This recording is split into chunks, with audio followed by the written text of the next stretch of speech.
ski. Pushing it, tackle snap. Check flag.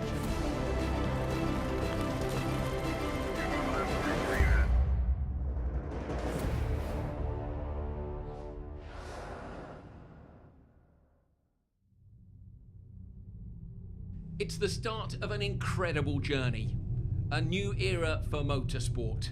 Welcome to Extreme E, an all-electric racing series with a purpose: to raise awareness of climate change. And we start here in the remote deserts of Saudi Arabia. Around the canyons of Alula, the Extreme E teams, 9 men and 9 women, will do battle across a car-breaking landscape of rocks and sand. The 8.8-kilometre course is breathtakingly beautiful, but it will test every car to its limit. Hello and welcome to Saudi Arabia. The amazing landscape you're looking at may look like it's from another planet, but Alula is a desert location about 250 kilometers from the Red Sea and a rather sticky 10-hour drive from Saudi capital, Riyadh. It's a wild and unforgiving place for our first X Prix, with a car-breaking course, touring through canyons and deep sand and over sharp rocks. Before we get going, let's get you up to speed with the Extreme E basics. Earth, a planet in perfect balance, providing life across 7 continents, from the biodiverse rainforest to the deepest parts of our oceans. But this existence is at threat. Humans are pumping dangerous levels of carbon into the atmosphere, causing the planet's temperature to rise. In the last decade, we have been witness to the hottest temperatures ever recorded, and huge parts of our ice caps are melting into the ocean, disrupting the ecosystem, threatening our way of life. The consequences of climate change are affecting millions of people across the planet. Cities worldwide, everywhere, are going to become uninhabitable. Our planet is heading towards a climate disaster that threatens all life on Earth as we know it. We have to act now to make those changes.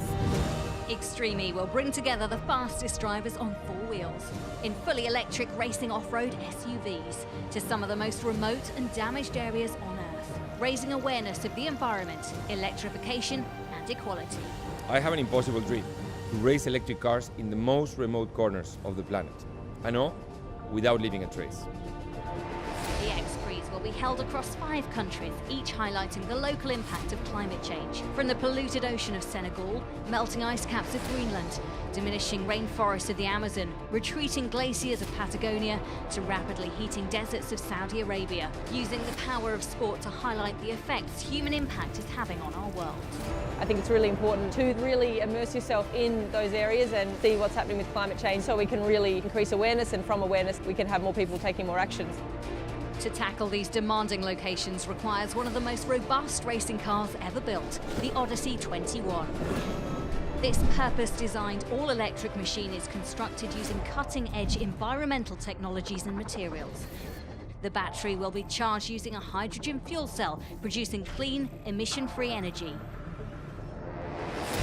Behind the wheel of these off-road machines will be some of the biggest names in racing. The car feels insane. It's amazing how much torque you have to have immediate power when you touch the throttle pedal. The drivers, they didn't know what to expect and they were blown away. That's probably the biggest shock, is just how much torque you're able to get. And marking an historic first for international motorsport, the driver lineup will be equally split, 50% male, 50% female. The level of competition is going to be insane. Teams will go wheel to wheel on the most extreme terrains, in the most extreme temperatures, driving the most extreme vehicles.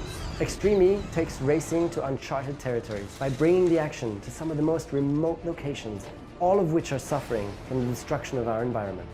But there is more to this than flat-out racing. A team of industry-leading scientists have joined our race for a greener future to provide unrivaled insights into the regions where we compete, guaranteeing we race without a trace. When the checkered flag falls, our legacy programs will ensure that Extreme E leaves a lasting difference in each and every location. We want to bring awareness, we want to showcase electric cars, and we want to leave behind a legacy linked to climate change and to pollution. Wouldn't it be great to be a part of something that really does make a difference? This is fierce and exciting racing with the future of our planet at its heart. This is the greatest adventure of our time. This is Extreme E. Well, you've already heard a bit about how tough this 8.8 kilometre course is going to be. It is a massive test for the extraordinary electric SUVs. We've got huge rocks, deep sand, treacherous climbs and drops, and a few things that have tripped some of the drivers up already. Yeah, so let's take a closer look at what our 9 teams are facing and what they'll have to do, more importantly, to navigate this fantastic course in Saudi Arabia. Let's have a look. Round 1 of the Extreme E Championship will be held on this 8.8 kilometre circuit, situated in the heart of the Saudi Arabian desert in the country's very first World UNESCO site. A course built around this incredible, dramatic landscape to highlight the effects of desertification on this delicate ecosystem. The course is made up of gates that the drivers must pass through, but with no track limits, the teams can choose their own line around the course for the best lap time.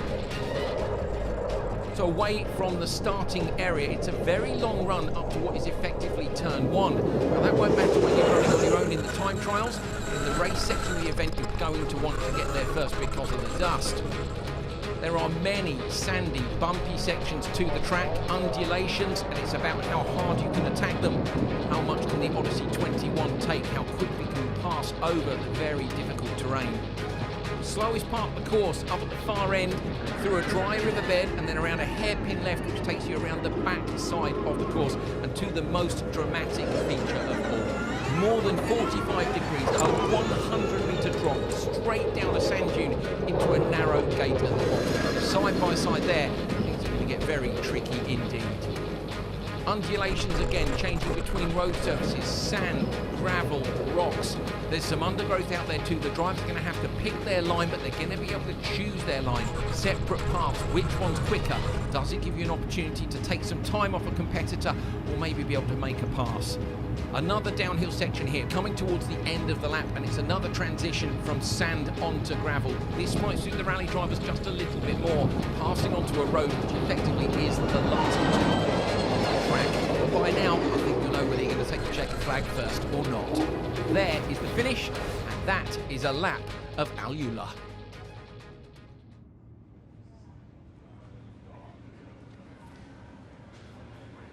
Well, if you missed the action earlier on today, you really did miss some action, I'm afraid. This was the first ever car out on track. It was Sebastian Loeb for Lewis Hamilton's X44 team and his teammate Cristina Gutierrez. Great driver change from them. Benchmark set by them as well would take quite a while in the session to be matched. Really good drive by both drivers, no major issues. Next up, it was Jenson Button's team, and you can see a little bit more rugged, but again, the driver changeover for Jenson Button and Michaela Arlen-Kotlinski taking the wheel. Yeah, the problem for them, they stopped out on course, unfortunately. This was Timmy Hansen. Rallycross background, of course. Look at that, nicely over that section. Swapped over to Katie Munnings. It was Katie who got the drama. The rear right deflated on her halfway around the course. And look at this, full concentration mode, full send, flicking the Saudi sand up into the air. Timmy watching as Katie hung on to the finish line. But it really was a great drive by the young Brit, and she got it to the flag. Unfortunately, this guy didn't. Yeah, Stefan Sarazan Veloce managed to roll the car just coming down off the big hill, bumped in, and you can see he got a whole load of sand in his face for the present. Jamie Chadwick looking on, she wasn't able to get in the car. Carlos Sainz, 3 times winner of the Dakar Rally. He took it steady yesterday in shakedown. He did not take it steady today. That was the best road jump we saw through the entire session. He nearly cleared the whole thing. We're hoping someone will in the next one. Laya Sanz taking over from him, doing a fantastic job. But finally, there was a challenger to Sebastian Loeb's top time with Gutierrez. Yeah, Rosberg's team really showing what they could do. Christopherson handing over to Molly Taylor. This team really threatening. You can just see the front end action. We're expecting plenty more of that over the next couple of hours as we bring you 90 minutes of the best qualifying action we can. Huge send there from Molly Taylor, absolutely loving her style. Now Ekstrom came in, handed over to his teammate Claudia Hurtgen, and unfortunately later on in the lap this happened. Absolutely huge monster off for Claudia Hurtgen. side over end, but you'll be glad to hear she was perfectly okay, back in the paddock, safe and sound around 10-15 minutes later. So great job by Spark on the car builds.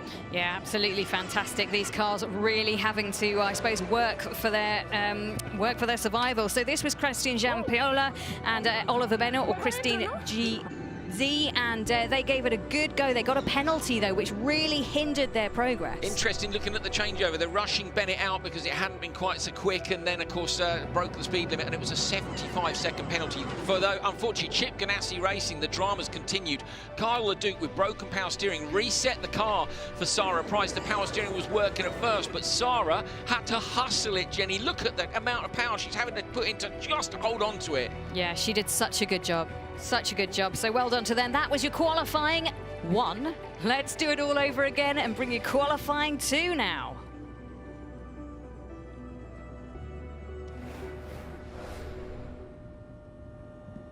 Wow. So Q1 was exciting. It really was exciting this morning. Sam Bird is alongside myself, Andrew Coley, and Jenny Gow in the commentary box. Sam, it had just about it all, didn't it, really? Well, we've been in here for many hours now, Simon. You know, the day started early for us, but first quali flew by, didn't it? It was super exciting. It had everything. Had some great skill, had drama, it had barrel rolls, it had punctures. It had the lot. Yeah, it did. It certainly did. We had some serious. I think we had more. I mean, Alejandro Agag would have been hoping for an exciting first session. You know, I think that would have exceeded everybody's expectations by Mark. Unfortunately, not in a great way for 2 of the teams. So we're not sure yet on whether or not we're going to see the cars from Veloce and also from who's the other team that had the? Oh, of course, Ekstrom with Cupra and Hertgen and Cupra Apps. So we're hearing that probably they're not going to make it to the line. Just seen a lovely image, because in this championship you are restricted to how many people can actually get hands on the car. Matthias Ekstrom was there trying to help rebuild that App Cupra car. So everybody hands on deck. This is the command center. It's telling us qualifying is ready. And 3 minutes. That was the voice of Scott Elkin, our race director. He'll be up in the control tower telling us what's going on. And a familiar name for you, Sam, because he also does the Formula E races. So you've sat in a room with him many a time. One of the best, if not the best, race directors that I've ever worked with. Really professional, and he will listen to the drivers and take their views on board, especially with a growing championship like this. It's important to have someone like that. So let's take a look around the course again. I know you've had a little brief look already. That down at gate 2 where it says gravel, that's like a dry riverbed. I suspect it was a long time since there was a river here. It's narrow, there's a dip in the road, and we're finding that's cutting up a little bit. Gate 3, up towards the top of the hill, you've got the big drop. At the bottom of that big drop is where we saw the huge roll for Stefan Sarazan as he crossed the road, which is just down in the valley before gate 4. Gate 4, probably where Arlen Kotlinski had the problem and the car came to a halt just briefly. The sandy section in the back here is where Loeb went off the road. Jenny, most of this course has caused an issue for somebody at some point. It's tough. It is a really tough course. 8.8 kilometers, but actually there are perils and dangers everywhere you go. It looks like desert, it looks like sand, but actually there's so much more depth to it because you've got this varying kind of stability underneath the car. It's such a three-dimensional course as well. Sam, you know, you've been around some wonderful racetracks. I know places like Spa, Brands Hatch, you know, Laguna Seca. In the world of motor racing, we have some wonderful roller coaster tracks, but it's still not quite like this. No, this certainly is something that I've not experienced before, but I'm enjoying watching the course evolve. So we would rubber a circuit in and it would get quicker and quicker. What they're doing here is they're laying troughs basically in the sand, and it's making it trickier. Sebastian Loeb was first out this morning. He had the cleanest track, let's say. He's now going to experience, he's going to go out second, obviously, because his female compatriot will go out before him. He will experience now a pitted, troughed circuit for the first time. It's going to be very different, isn't it, for the car? And they switched round now. So before, mostly it was the male driver that went first, and in the second it was the female driver. Now they switch roles, and it'll be the female driver whose turn it is to go first. And then, in this case, Sebastian Loeb will have to go out and stay in that switch zone to take control. On the start line, Sebastian Loeb's teammate. Interesting now, because as Sam was saying, the course has developed quite a lot. Now, first time out, you would have found that Gutierrez would have been guided a little bit by Sebastian Loeb potentially on the conditions, but the conditions where 8 cars have passed over it twice since have changed quite a lot. So now it's Gutierrez's turn to pass that information back to Sebastian when he jumps in the car. In terms of overall time, you can't really compare. She's away from the line now. We can't compare first lap to second lap because the run from the switch zone into lap 2 is completely different from the run from the start into lap 1. So if you're looking at the lap times, you can't really compare them. It's about times within the session, who can go quicker against, as a pairing, against the other cars. Gutierrez, Spanish 29-year-old, and she knows sand. She's a Dakar rally specialist, I suppose some could say. Finished 5 Dakar rallies. She's extremely successful at this, brings a real knowledge base to this championship, and her, as well as Loeb, really, really good team. Yeah, absolutely, and it's great. Do you know what? It's great to see these girls hustling the Odyssey car around this course. It really is. I've got to say, I'm thoroughly enjoying the spectacle. I mean, Christina has a wealth of experience in comparison to some of the other girls out there. But proper off-road driver, isn't she? That all her experience is this kind of... and it's important, isn't it? And it will take time for some of the other girls to adjust to this skill set. And some of the other guys. And some of the other guys, yeah, absolutely. Like, I mean, if you went to do this, Sam, like, let's give it a bit of perspective. You know, you're a guy, you're at the top of your game in Formula E. Really, honestly, if you went here, where would you expect to be? And you would be as honest as you want. I mean, obviously, you can't say I would win because I'm Sam Burke. I would want to be at the sharp end, but in all honesty, I'd be totally out of my comfort zone. This is not something that I've experienced before. It's a different skill set, different way of thinking as we go up into the ravine section here. How does she do? Last time, it was a little bit scrappy. She's got it better this time, actually. Very nicely done by Gutierrez. Just a little hop down. See how she approaches the section where Sarazan got it so badly wrong this morning. Get a few rocks getting exposed here and there, and it is going to be important picking your line through these sections to make sure that you don't do anything to damage your car, your tyres in particular, obviously. It's a big part of this sport is judging how much of a beating you can give it. I mean, we've seen a couple of people have given these cars a serious beating in all the wrong ways in the first session. Now the bubs are being beaten out. Yeah, it's not indestructible is what we're saying. So although, you know, we want to see them attack it as much as they can, Sam, but in the same way you have to look after your car on a circuit, they've still got to judge what the car can take out on our course. We're still learning here in the commentary box, but the guys there at the track, the men and women, they're still learning about the Odyssey car, what it can achieve, how it handles, what you can put it through during the course. She gets a massive oversteer there. Okay, the thing is, having seen that first session when we saw Hertka and Jenny get really badly penalised for just a little bit sideways, it kind of makes you hold your breath when people are making small mistakes, and you're going to get away with some and not others. This is that little dip where they have to cross carefully. They're all straight lining that now between the 2 gates. Yeah, there seems to be more of a pattern, doesn't there, developing, although she's taken quite an inside line. I was looking to see if that was potentially... We still haven't quite figured out where Carl Leduc crashed yesterday. He said he took the split line. He went to the left of a rock outcrop, and I wondered if that was it. He stuck it in behind. Do you remember, Sam? We watched the onboard this morning. We haven't managed to figure out where it was. They looked like there might have been a small shortcut there again sideways over the road. Good Almost girl. Carlos Sainz style, yeah. That was really nice, actually. She recovered, hustling. didn't she? Sideways again, and this time she has to correct the car and bring it back onto what, you know, the main part of the course. You could see it just stepped out towards those sections of grass, and you know, Sarazan would have got away with that moment if the car hadn't speared off to the right and clipped one of the sections of grass. Yeah, the rear end of this now seems a lot looser than it was earlier on today. I don't know if the conditions have changed so much that the rear end would be sliding around. That's the surface, Jenny, changing so much. This is this kind of groove section that Andrew was telling me about pretty much. You can see clearly now on the visual when you see on board, you can see where the cars have been driving, and if you're not within those grooves, if you go out of one groove and into another, the car is all over the place. And the tyres are crossing those ruts sideways. You know, this is the section I think where Claudia Hertka had her off coming down the hill. Plenty of steering inputs for Gutierrez. I'm wondering if they've changed. The other thing, Sam, is, you know, they're still learning in terms of settings. Potentially they've gone back and gone, let's try this in the next session, especially as they're in P2. So they've got the luxury of, if they want, not having the best run ever, Jenny. You know, you're right up there.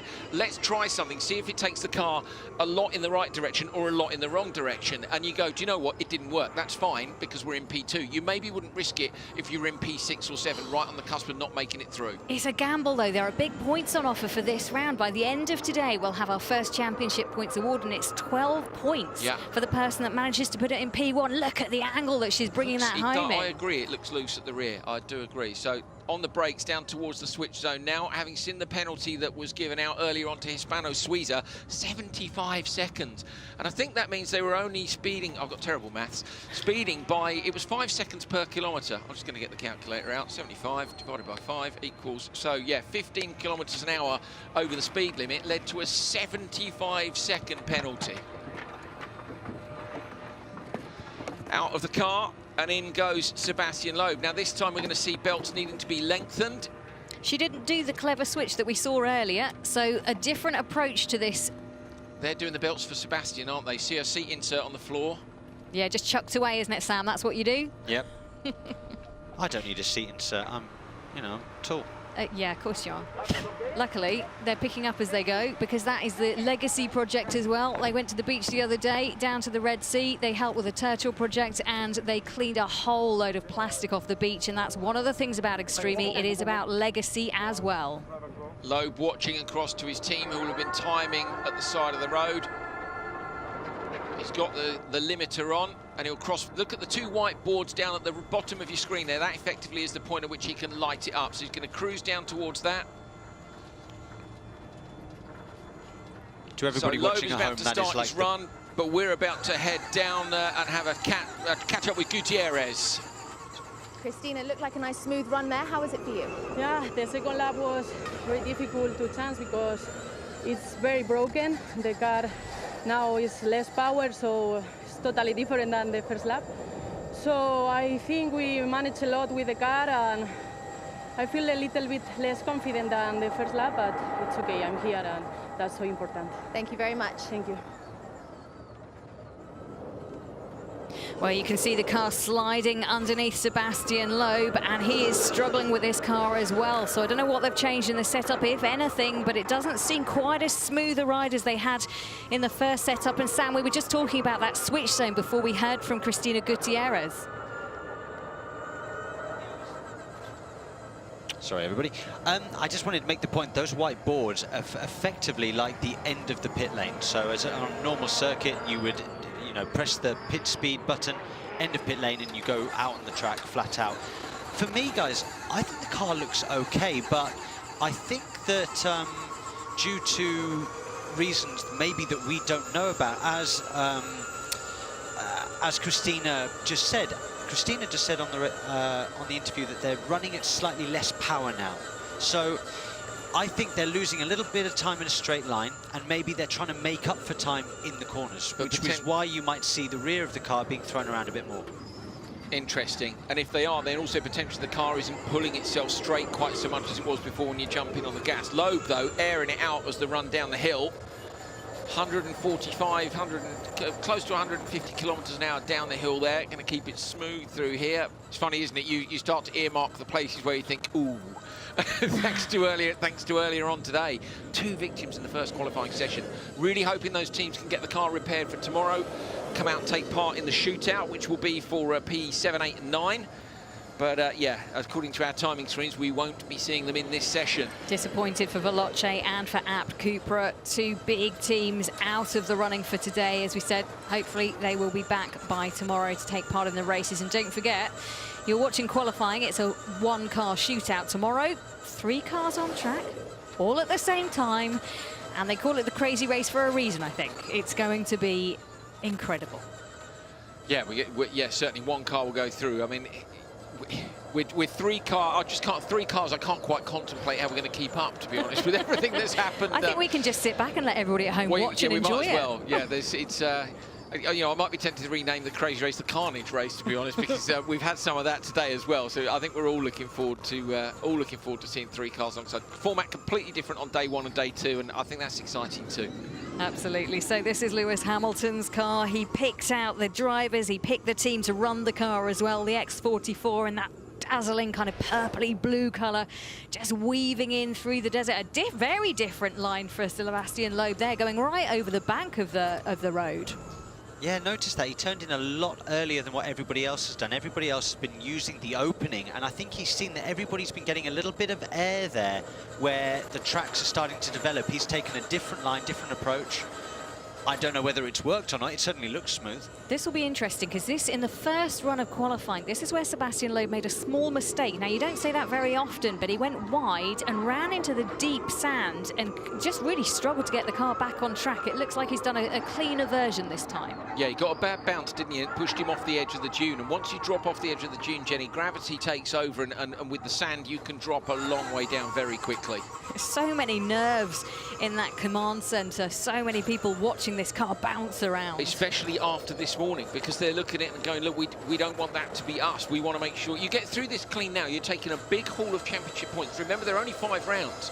I think it's 12 points available today, 25 available tomorrow for the win. So there is a big haul of points available. You know, you compare yourself to some of those teams that you thought might be a threat, that maybe aren't going to make it, and you can take a big old championship lead here if you're in the top 6, and they are not. And everybody said the likes of Sarazan and Jamie Chadwick, who were in the Veloce team, they would be a real threat for this championship. Well, they may well not score many points at all from this Same weekend. with Extra. Absolutely right. You've got to make the best of your time when you can grab those big points. And these guys are in such a strong position. That's the thing. They were looking at how far ahead they were in the last one. Loeb crossed the line 11.07, so they were running P2. So it was Rosberg Racing with Christopherson and Taylor were P1, Loeb and Gutierrez for X44 were P2.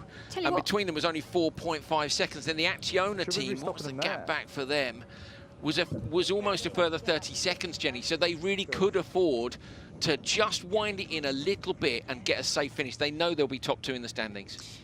If the power output was slightly less, that was a really mighty attempt from Gutierrez and Loeb, because their previous run was only 20-25 seconds quicker. Yeah, so I think that's a really, really strong first run from the X44 team. We're going to head down and see if we're going to have a catch-up with the man himself as he finishes his run, Sebastian Loeb. Sebastian, you've just completed your qualifiers. Where's your confidence right now? Yeah, it was okay. We tried to secure a bit. It's very rough out there now, and we saw a few mistakes in the morning, so I didn't want to do a mistake. We had a good position in the first qualify. Just wanted to secure the safe position. It's what we did. I think we did a clean run. Not big risk, but we are at the finish. That's the most important at the moment. And as a team, how happy are you?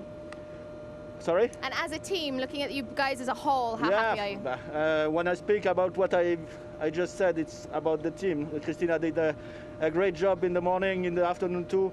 So she's really fast. She has a good driving style, not taking big risks, but still fast. So I think we are, at the moment, it's more than we expected. We are on the line, so we have to continue like this. Thank you so much. Thank you.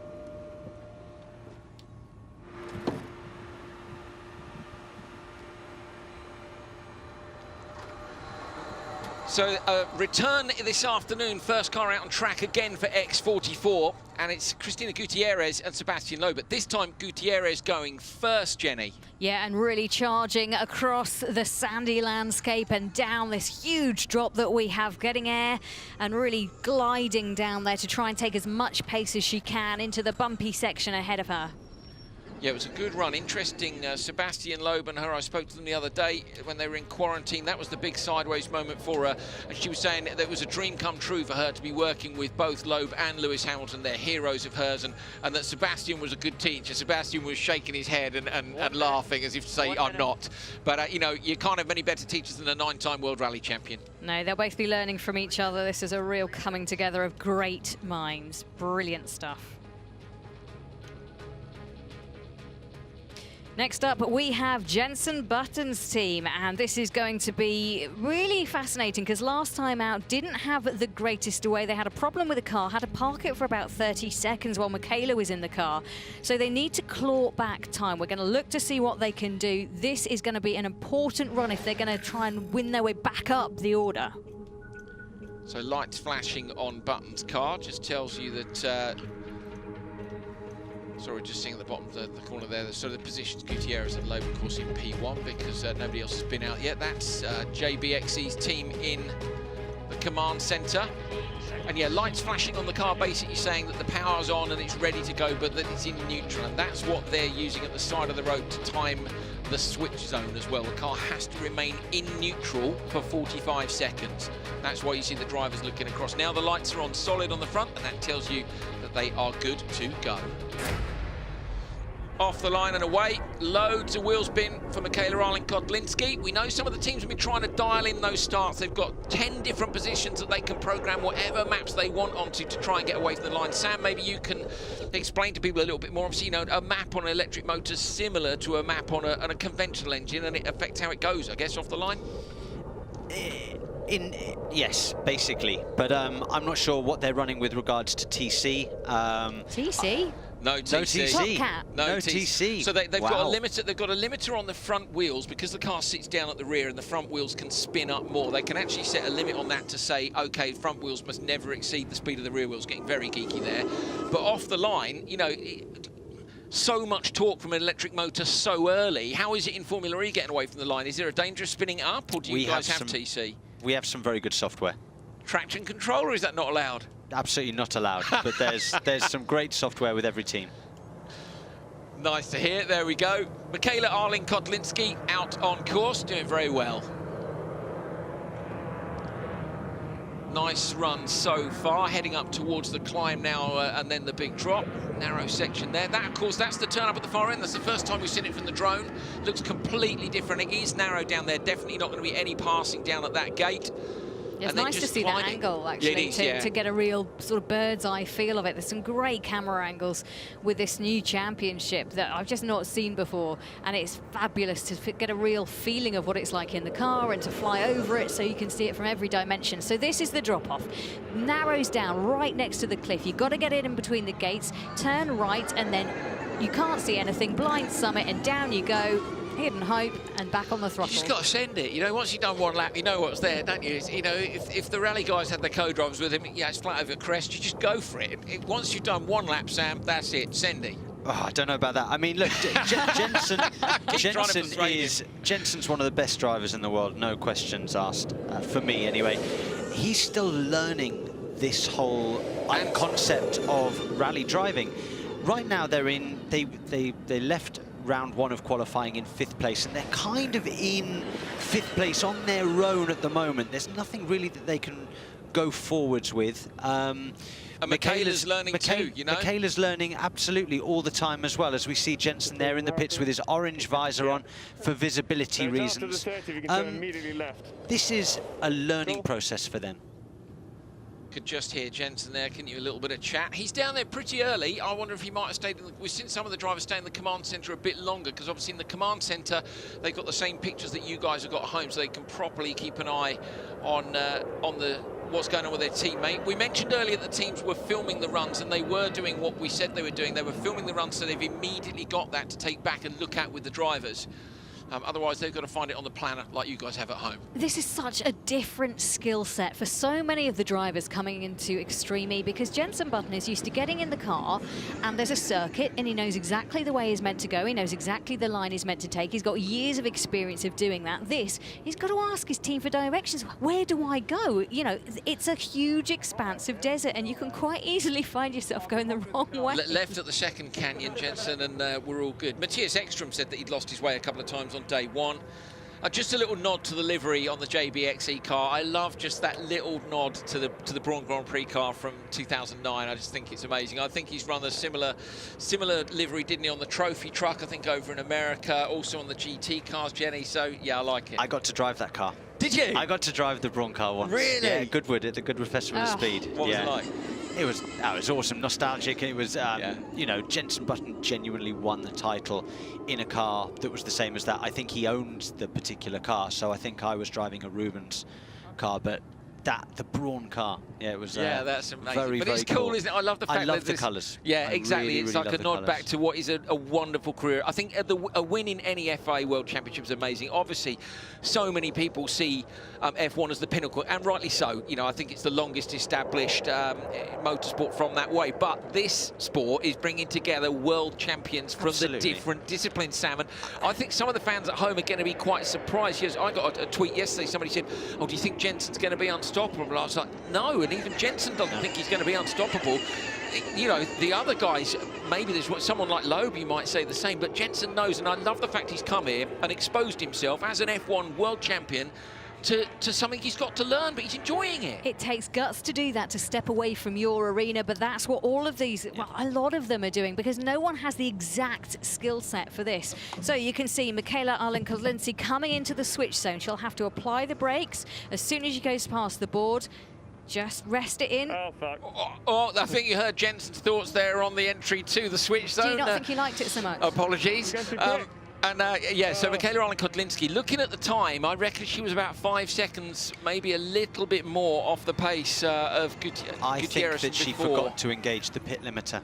So you think there might be a penalty as well? I'm not sure, but if I looked at the speed then, she decreased the speed and then increased it again. Let's see what the stewards have to say, but that's my first initial thought. Certainly what Jenson called. He called it straight away and said she's going too fast. So I think she applied brakes, then accelerated, didn't put on the pit limiter, as you said, so there might well be a fine for that. Let's have a listen. Not a lot being said between the two, is there, right now? I think, unfortunately, having seen the penalty that was applied earlier on to Bennett and Christine GZ, if they've been speeding in the pit lane, it's going to be a harsh penalty. Basically, it's black and white, isn't it? Yeah, speeding in the pit lane, it's always been that way in every kind of racing. Button, but it didn't go in. So yeah, she called it, pressed it, but it didn't go in, unfortunately. 5 seconds per kilometre. So we'll find out from Scott Elkin shortly what they're going to do with this. So let's hear from them down on the ground. You looked incredibly fast out there. Could that be your best lap yet?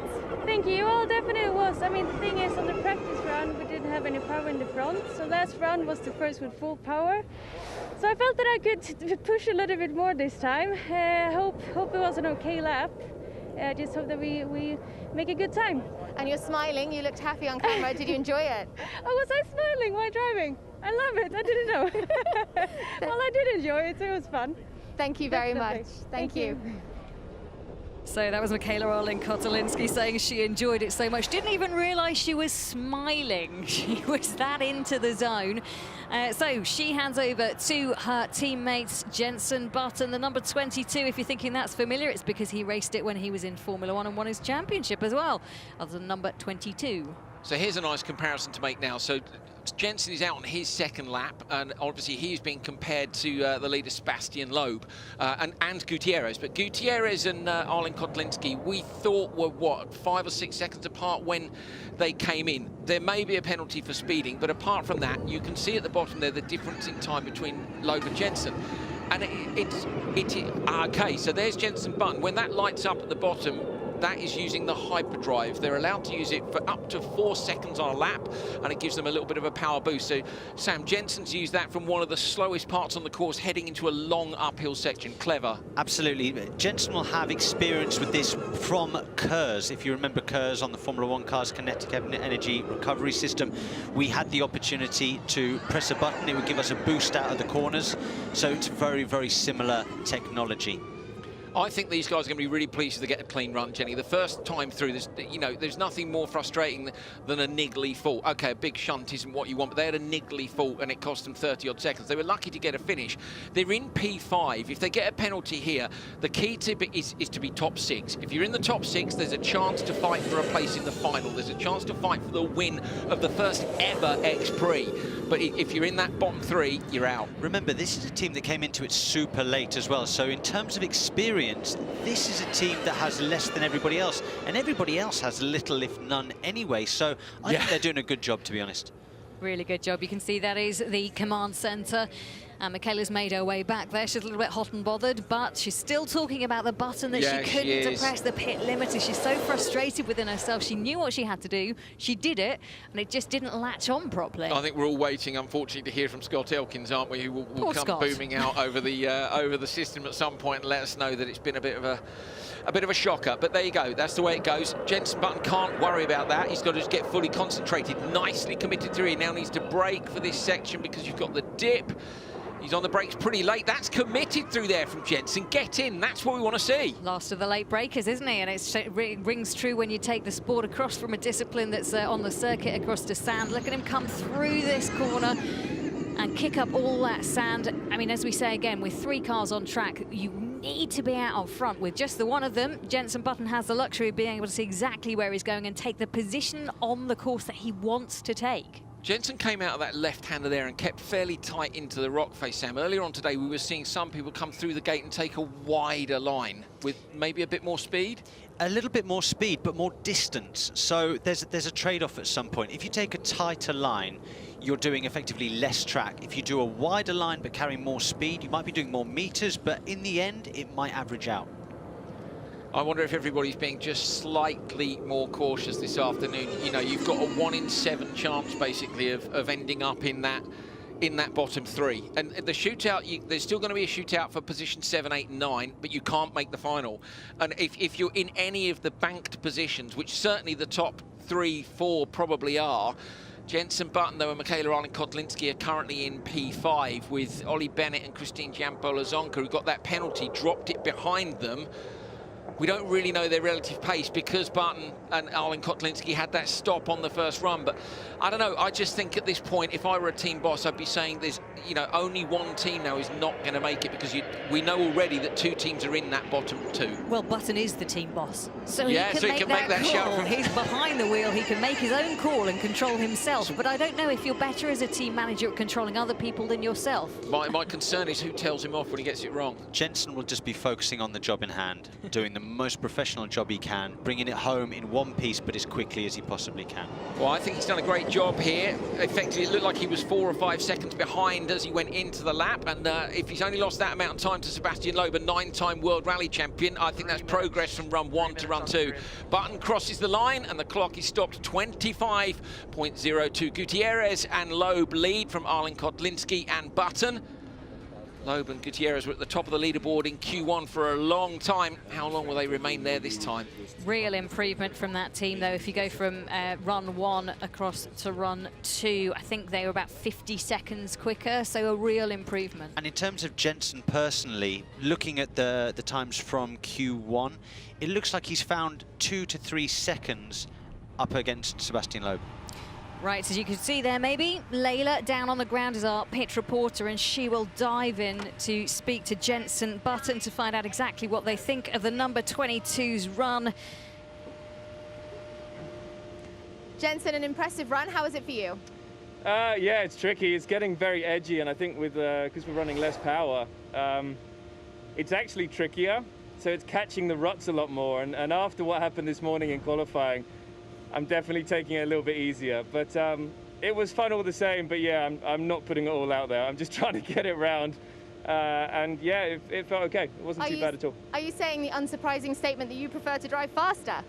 Yeah, but I'm used to having a bit more grip than this. This is a definite surprise in the way that it feels. But no, it's good fun, and hopefully we can get some good data and see where we're losing, because I'm sure there's quite a bit. Thank you very much. Cheers, thanks.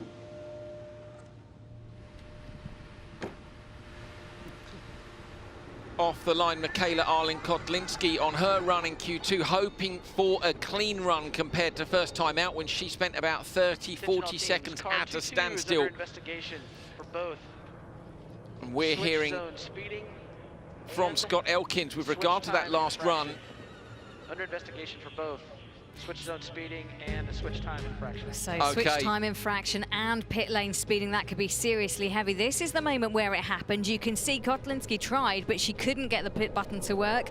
So Jensen Button had to pick up. He knew he had a mountain to climb because he probably knew what was coming. If we'd worked it out, he would have worked out, even though his eyes were on this car and making it go fast around the course. Super flustered, obviously came in, locked the wheels up. Then sounds like they've sent off too early.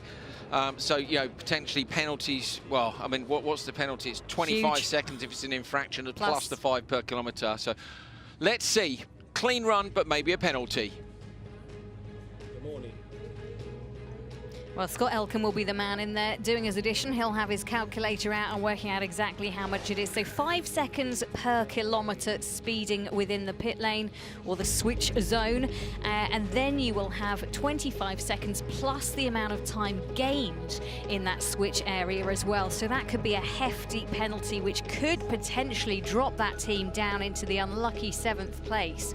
So the other teams actually might be looking at this with a sigh of relief, thinking, well, that's just made our life a whole lot easier. Absolutely. So Jenny, now up, I think, was the driver of Q1, Katie Munnings. Good shout, Sam. Katie with a puncture pretty early in the lap. Had to hang on to it for the entire of the rest of the run.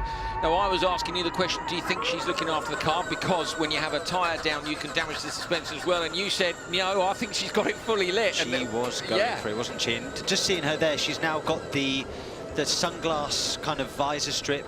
She looked a bit like RoboCop. She was so intense there. Looked super cool and concentrated as she sped off the line. I was trying to think of one of RoboCop's sayings there, but I'm afraid I'm not familiar. So I can't remember the name. Yeah, but we'll look do you see what I mean? Yeah, I do. So Katie Munnings now out on her lap, trying to get a clean run in, and this is her first chance as well to show her pace, Sam, because with a puncture, you know, we don't truly know how quick she was. Yeah, but you could see the car control. What she managed to do in the second last corner was phenomenal, holding onto a car that basically had 3 wheels. Yeah, great driving from Katie. Rally background. Yeah, absolutely. She knows what she's doing behind the wheel of this car. She looks pretty comfortable. Her and Timmy Hansen definitely managing to slot their car into 4th position in the first round. So let's see just how they can do in this section of the competition. Just giving it a bit of throttle.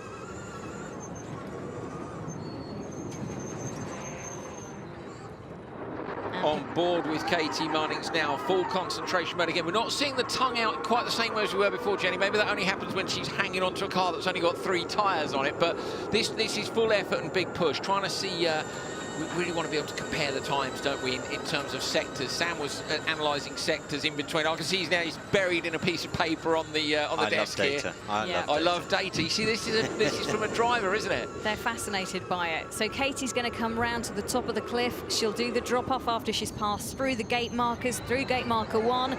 She'll take it far down. She went too far on the right last time, but that's because she had the puncture. No problem this time, and she's managed to nail it. I could argue you could go even deeper off that first crest and just be in the middle of the road, but yeah, much less time lost than before. And before, this was the point, wasn't it?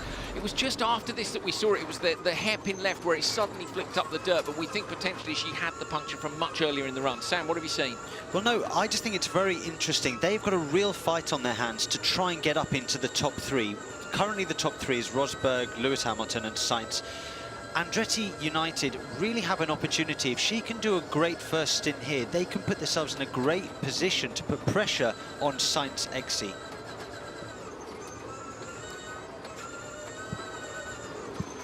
So rock hazard, it's saying in a kilometre. I'd argue there are rock hazards at most points on this course, Sam. I mean, it's this is absolutely littered with hazards. Well, every corner we've seen something happen, haven't we, pretty much? Interesting, the width of the track there, Jenny. It's super wide, but at the minute we're only seeing one line. Yeah, I don't know why they keep on taking exactly the same line. They've obviously gone away, thought about it with the engineers and decided that's the one they want to take, but there are so many variables, so many possibilities for them. And it's surprising that no one's just given it a little poke to see if there's a better option, but it's unforgiving in here. I love that section where they just bump over those curbs and really give it some air. But yeah, you just think they've only got one shot. Absolutely. Is there any point in risking it? I mean, they've got a lot. I'm just trying to see what the time difference was between the two. It's only 15 seconds, so yes, there probably is. Although, going to be honest here, with a couple of the teams out and potentially both of those being pretty quick, there is an argument that if you're in that top final, up against Loeb and Gutierrez, up against Christopherson and Taylor, you've got a real battle on your hands. Now, if you were to end up in the crazy race, potentially, Jenny, you're going to come up against people who are slightly less experienced. If you feel you've got the measure of them, you know, it might not be a bad thing if you end up in there, as long as you win the start.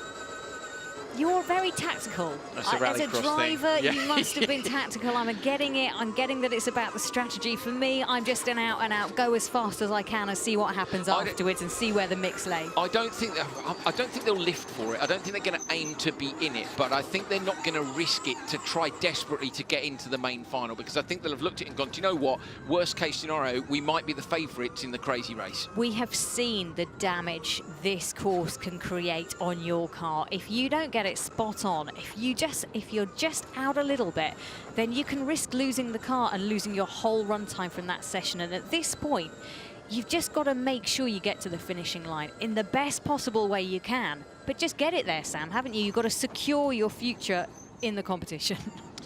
I think they're going for P3. That's what I would be doing now. If I'm in that car, I'm wanting to hunt down the Science XC team.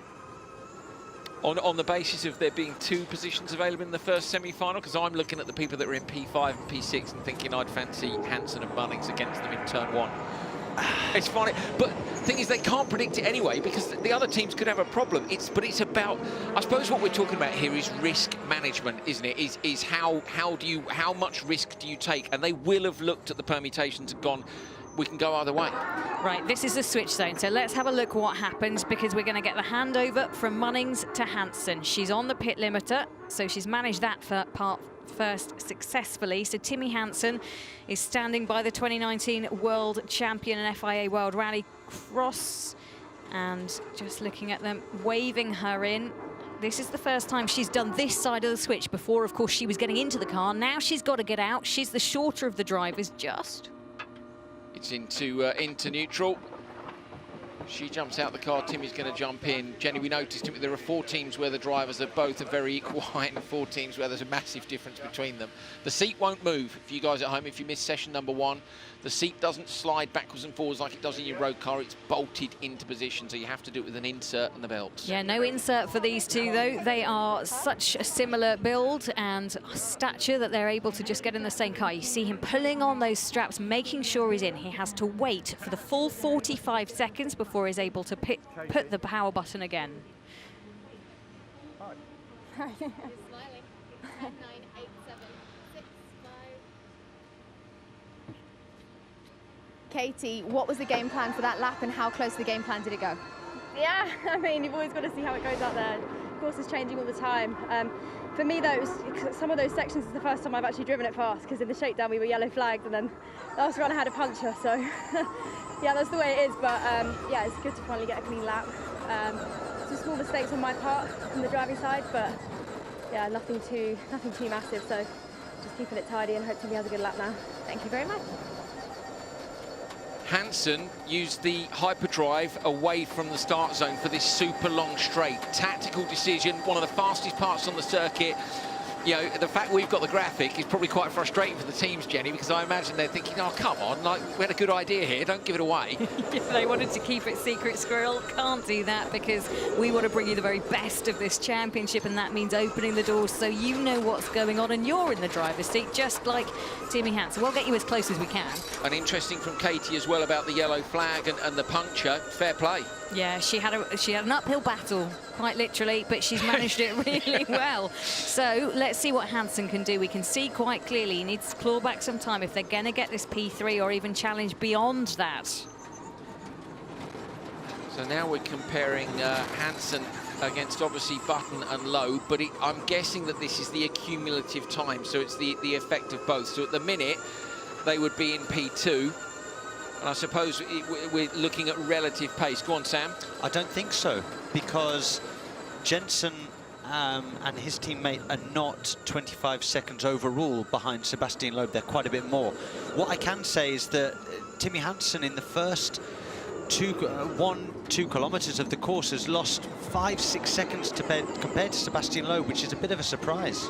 Yeah, I don't know where he's losing that time either. It doesn't seem completely clear to me. Both Hansen and Munning slightly slower than I would have expected. Yeah, I think I'll be honest, I think we're misreading the timing screen here. I think it's difficult to know exactly where they are. It's, we're not...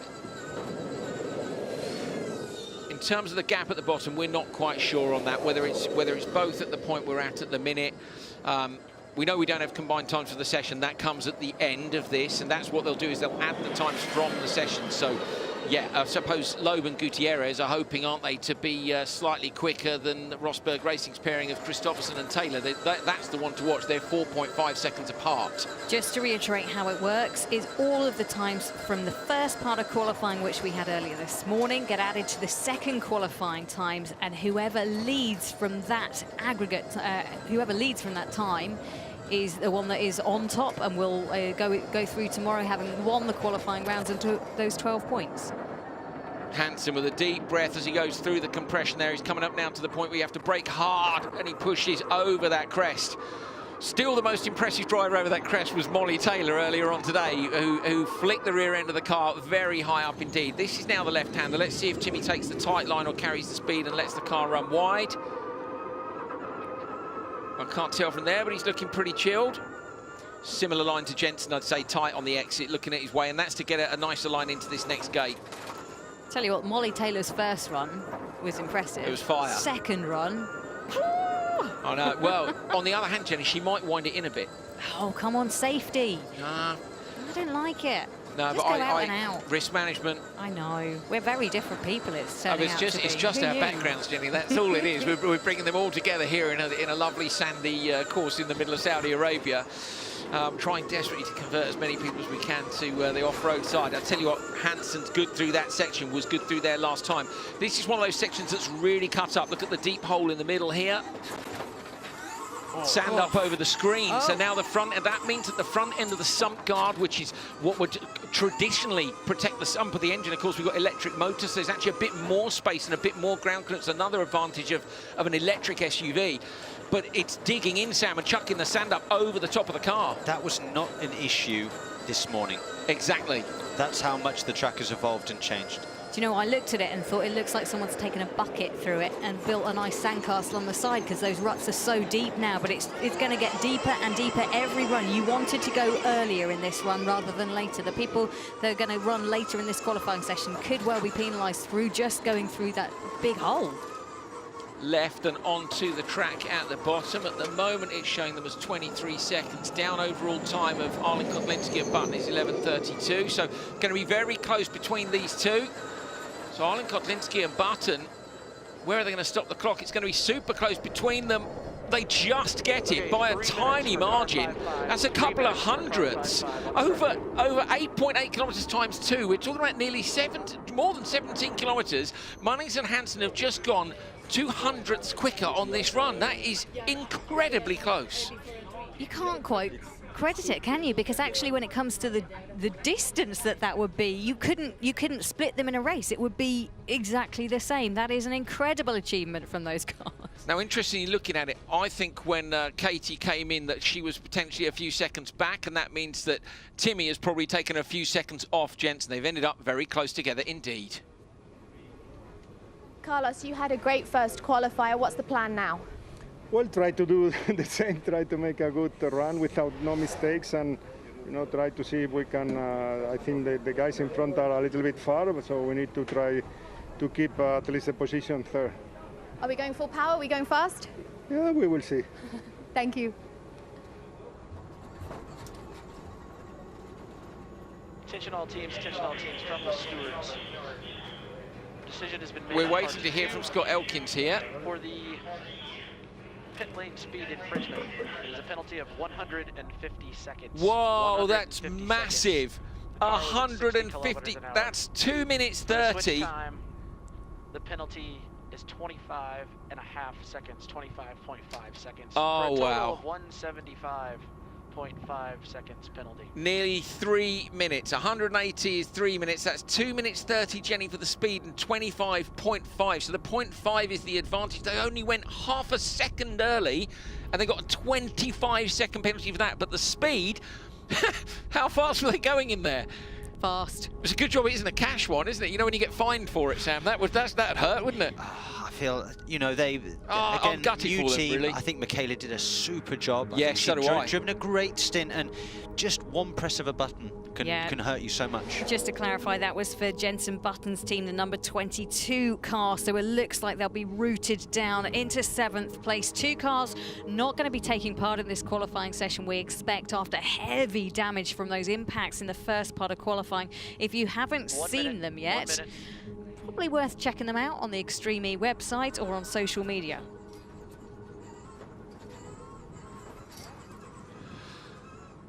Munnings and Hansen on their run in Q2. Katie Munnings went out first. Katie not having had a clean go at the lap at all. She said yesterday that some of it was yellow flag. Today, of course, she fought that puncture for the whole of the second lap. Lost a little bit of time to Arlen Kotlinski, who had her issue in the morning and lost 30 seconds going slowly, but then Timmy Hansen with a big push to try and make that time up, Jenny. Yeah, absolutely. They gave it on the switch, both similarly heighted, so no inserts having to be made, but Hansen having a really exemplary drive, managing to, as you say, claw back time. Do a really good job out there. Of course, more experience to this sort of ground underneath them and getting the car to rock and roll around, but really impressive display from Munnings and Hansen.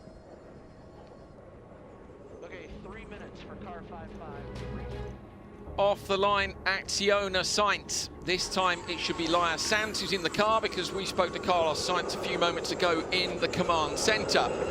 Now Laia was very impressive last time. Interestingly, Jenny, Carlos saying we're aiming for 3rd. Well, let's see if they can pull it off. Oh, equally, they are using that hyperdrive off the start line, so that's a tactic that clearly a lot of the teams have decided to focus on, using it on the flats, the best part of the course to use it on, really, Sam. We discussed earlier, what about the uphill section, Sam? There are 2 places I think you should use it. One of them, obviously, off the start line, once you've kind of got your traction to a relatively good space. The other is the uphill section towards the crest and the downhill section. This is a section, when I first saw it, that I was so excited about Extreme E, because if you just switched your telly on right now and you're watching this, that bumping up and down, the aggressive nature of these cars, the Odyssey 21 designed for all-terrain SUV, and the electric power of it just all comes together, and it sings. Yesterday, me and Jenny were really lucky. We got to watch every single run through the shakedown session, and the first car on track was actually Sarah Price for Chip Ganassi Racing. She was the first driver to be signed for the series. Female driver being the first driver was really cool, and it was quite fitting that she went out and she sent it, Jenny, didn't she? Over that first whoop section, the car was in the air, and we were like, okay, this is going to be awesome. If you can imagine a mogul run, it was just like that, with the car bouncing around and just really fighting for grip. This is the other favourite section of mine. It is the drop-off. They come up that hill. You've got to be careful. Both sides of that ravine, danger. You've got to place it right here to get the best run out of that hill. Nicely done from Sands. Clattering at the bottom of the hill, so that's why we're seeing some of the drivers run just a little bit of left foot on the brake as they come to the compression.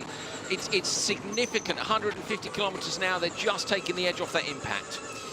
Sanz has done a really solid job so far today. She was only mid-sector in Q1. She was only 9 seconds off the great Carlos Sainz. So I think this is a really strong driver pairing.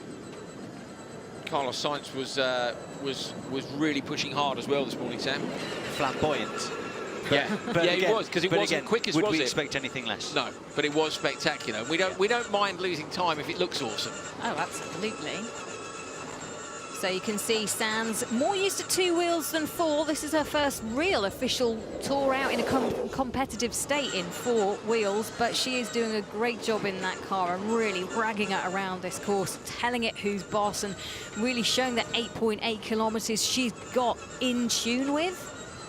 Interestingly, Laia Sanz went up with Christina Giampolazonca to do some ice driving with the Ericsson brothers, a couple of rallycross drivers. They went and drove an RX2 car on the frozen lakes, and that would have been a huge help in her transition between Jenny riding a motorbike, which is, you know, rear-wheel drive only, and the way that it handles is completely different to a car.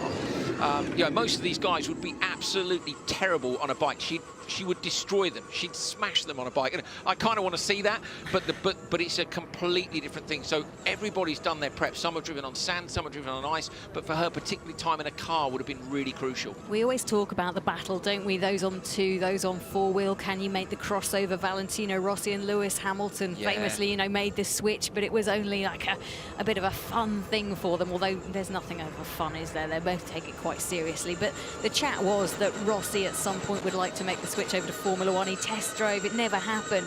But wow, the skill set, I think, is easier for a bike to go over to car than car into bike. Yeah, definitely, and partly because of the exposure. Yeah, you'll find that motorcyclists, when they get in a car, like, oh my God, it feels so safe. Whereas going the other way, like, I was always hugely impressed by Lewis taking on the MotoGP bike of Rossi. Like, fair go. That is impressive. Lewis, really impressive. Lewis is a big fan of the motorbike, though. He's got lots of them and he rides them very well. It's just the muscle memory that if you're a biker, you've got it in your arms and it doesn't hurt so much. If you're a driver and you get on to ride, it's pain all the way through for you. Needs to head down to Valentino Rossi's ranch, doesn't he, and get out there on the flat track. That's what we're going to see, Lewis. Get yourself down there. Come on, get over. I kind of want to see Lewis in one of these as well. You know, let's get Lewis and Nico in for a lap here and there. At the minute, I think they'll have to fight their own drivers to get out, wouldn't they? You know, Kristoffersen doing a brilliant job for Rosberg, and Loeb doing a brilliant job for Hamilton. You'd argue, I think, if either of them jumped in the car, Jenny, they potentially wouldn't be able to match that pace yet. Yeah, why would you want to show yourself up, quite frankly, because these guys are doing such a good job. Laya Sanz coming into this changeover zone. This is the bit that Carlos Sainz Sr. was worried about. He just wanted it to be a bit slower, a bit more genteel, but he's not got his wish, really, because it's still a fairly competitive handover with a 45-second switch. They're down on the pit limiter coming in, and she'll find her bay, pull in, and there is the Matador. It just seems so frustratingly slow, Sam. This is something you're familiar with, you know, the crawling down the pit lane. You've put everything into gaining every 10th, and then suddenly you're at walking pace. It is frustrating, but it's one of the most critical parts of the race, actually, the changeover, braking for the pits. Can you extract more than your rivals, but you don't want to go too far, as we've seen some people get penalties. So Carlos going for the head-first approach to get into the car. Sometimes you stick the right leg in first and then drop your bum into the seat, pull the left leg in, but it's quite a high side. Obviously, the drivers are they're standing on the step, effectively, where the gull-wing door comes down onto. Laya giving a thumbs up there, obviously not needing too much assistance with the belts. Difficult to get two people into the one space. That's why in endurance racing it's your co-driver that helps you, your teammate that helps you out, but they've managed to do it. Door closed, so they'll have a quick look across to the time and just check. I mean, in fairness, Laya looked pooped. She looks like that was hard work for her. She needs to get out of that zone. I'm not sure. Laya needed to get this side of the wall. Hopefully there won't be a penalty for that, but I think we're going to have a chat, yeah. We'll just try and catch up with her in just a moment as we watch Carlos Sainz take to the course. Okay, let's go down and hear from Laya Sanz. Laya, tell us, how was that for you? Yeah, I think for the moment it's been a good day. Seeing what is happening this morning, I decided to take it easy. Also, again now, because we were in a good position, and hopefully we can get to the semi-final. Is the large part of the focus here making sure we finish the race? Sorry? Is the large part of the focus making sure you finish safe? Yeah, you know, the races are so short. You cannot do any mistakes. I'm learning, so I need to take my time and trying to help the team as much as possible. And how much did you enjoy it? Yeah, it's fun. I'm used to the sun, but of course it's a completely different way to drive. So I'm just learning. Thank you very much. Thank you. Tell you what, she did a cracking job for someone who counts herself as learning. I was really impressed with Leia Sands. I wish I could learn like that. That ship sailed about 25 years ago, I'm afraid, on the whole learning thing. That's long gone. I've seen you drive. Yeah, I know, mate, yeah. There's no hope for any of us. Right, Carlos is in the car. He's going to go to the drop zone. You can just see he's going quite far to the left, quite close to that rock face. Through the gates, down, across. This is a 100-metre drop at 45 degrees. I think you can afford to take that crest, as Carlos did, more quickly. And I think a number of the drivers are falling into the trap of lifting early because they can't see and they're not sure where they're going. It's sand. The second you lift, it sucks all of the speed out of the car. You can wait really late. You've got gravity with you, you're going uphill, and you've got sand. Stop late, carry the speed over the crest, get deep, and then off that second crest as well. But, you know, this is something science has done a lot more of in cars than Sands. It was great to hear her comparing the bike to the car, just like we were earlier. I tell you what, when it comes to people driving on the sand, Dakar, these two have got it pretty sussed, haven't they? It's just a different kind of discipline, but that mindset of knowing, as you say, Andrew, how the sand will react. You know what tarmac's going to do. It's going to rubber in, it's going to get greener, it's going to get better as the weekend goes on. This totally different kettle of fish. This is a pairing that when I looked at it, I always thought they'd qualified quite well. The only thing, maybe, is can they race well? Yes, that's Sam. going to be the thing. Why wouldn't, just tell people at home why they wouldn't be able to race well, potentially. Science was late on the brakes there through that section. Go on, Sam. Yeah, I thought the same. In rallying and in Dakar, you're not necessarily fighting on track with a load of other competitors. It's a time trial. So this is a slightly different discipline. Right now, you're seeing the time trial element of it in qualifying, which is what they're used to. Tomorrow, they've got to overtake people. They've got to go in wheel-to-wheel combat, and that will actually be a first time for some of these drivers. That was Science taking on the section he took on so beautifully this morning. Maximum attack through there. He's pushing hard. While we were talking to Leia earlier on, you could see through the first section of the course, he really was pushing very hard. Coming up towards the top of the sand dunes now. Again, this is something Carlos has done a lot of. 3 Dakar wins with 3 different manufacturers. This is where Loeb dropped off to the side of the course yesterday, just to the far side of where Carlos is now from where we are, and it got pulled down the edge of the dune, but no problems for Carlos. And Jenny, the big hole again. Not so much stand up over the top. Carlos went left rather than in the middle. Yeah, I think the more you watch, if you can watch and be the second driver, you can highlight the problem areas and maybe avoid them with the second one. Getting some lovely air there for Carlos. He's making up time. He was 11 seconds back and it's gone back up the other way. It's just around the under 11 second mark. So Sainz trying to make up time. But to be honest with you, if I were the team, I might be on the radio now going, look, you are definitely going to go P2 because you're way quicker than the 2 previous cars. It's just Loeb and Gutierrez who are right up at the top of the table. Carlos has got this under control. He's driving the wheels off this car, driving beautifully, looks so in control. It does look flamboyant, but it's wonderful to watch as he goes around the other side of that Sam. Different entrance, wasn't it, onto the road, carrying more speed. Up the exit a little bit by doing that. And funny enough, lost a second or so there, backs it in again through this section, coming up now, going to stop the clock, and I think go P2. They're about 12 seconds back, and they do. Just under 13 seconds, the gap between Gutierrez and Loeb. Sands and Sainz slot in. Great drive. Really good stuff there. Really impressive from Sands and Sainz, the all-Spanish team from Acciona. And they will be, I think they'll be pretty happy with a second on the road at the moment. Of course, they've got some big hitters still to come. They've got the likes of Rosberg racing with Christopherson and Taylor, but happy days, I would think, for Leia and for Carlos. That's a great drive, isn't it? Look at the margin. Yeah, that's 12 seconds ahead. The other 2 were close together as a pairing. You've got to look at these guys as a pairing. Really interesting what Sam said about the racing, and I completely agree. Interestingly, of course, Sam, they will have had to pass people in the dunes because in the Dakar, you catch people a lot. They go at 1-minute intervals, and then the stage is 5 hours long. So they will have done a lot of that. But those people are not trying to keep you behind them. That's the difference. That is the difference.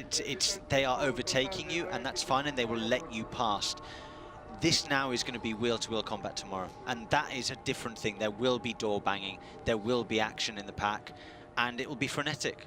And the start so very different. When you've got 3 cars lined up and you've got that sand waiting to kind of try and pull you back towards it, you've got to make sure you're in the bay that you want if you can select it, because grid play comes into action. You've got to try and get a clean getaway. There are so many things to think about. I've been thinking about bay selection, Jenny, and I really think it's not going to be anything to do with where the bay is, because turn 1 is so far away. I think it's going to be which bay has the most traction. And that sounds ridiculous when we're talking about sand and gravel, but I would want either the bay on the left or the bay on the right. I don't want to be the bay in the middle, because A, I'm going to have the spray from the cars around me coming onto, and also you could get sandwiched between the two. The guy on the outside could do a switchback going towards the second phase of the track. The guy in the middle could be left with nowhere to go. very tricky indeed. We're going to find out about bay selection tomorrow when we go racing, but a little bit more qualifying still to come.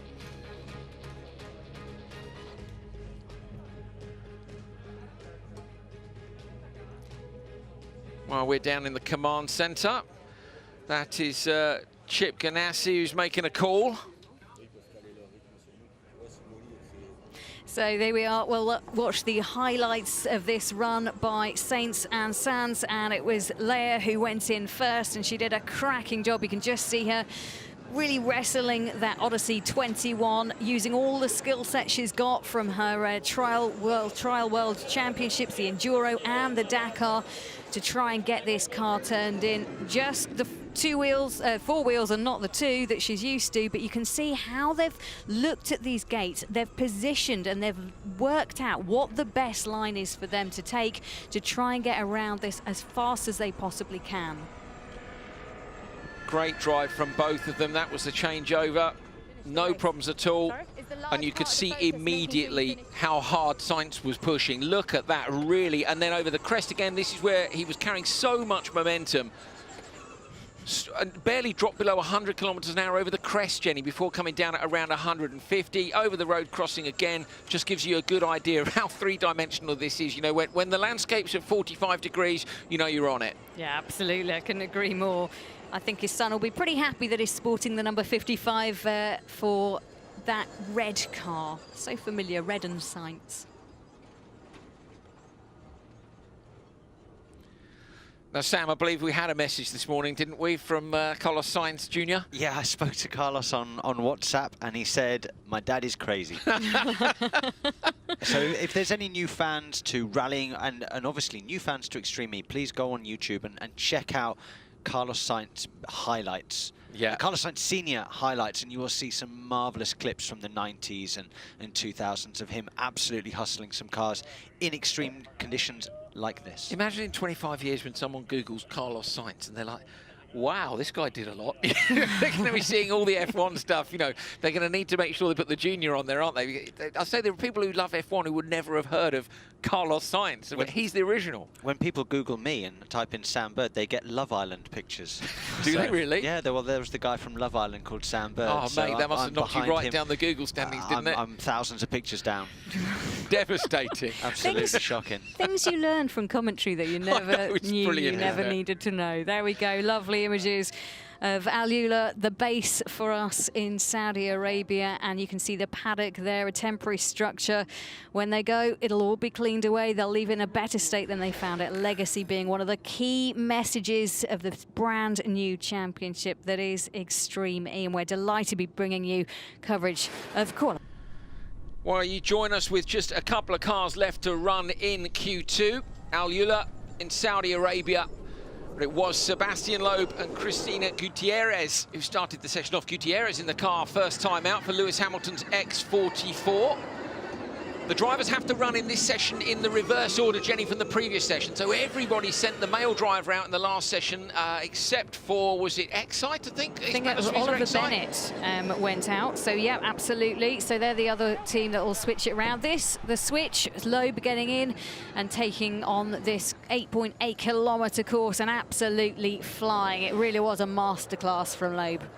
Yeah, no problems for a 9-time World Rally champion. Brilliant. Crossing over the road, coming towards the end of his run, the Frenchman looking as relaxed as normal, and it was them who went straight to the top of the table. Benchmark And we will catch you guys later on. There's more racing action coming tomorrow, if you're leaving us.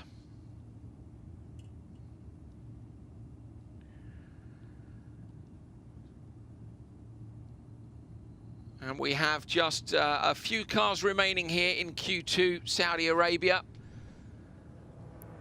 Jensen Button and Michaela Arlen-Kotlinski. Earlier on today, Arlen-Kotlinski was in the car first of all.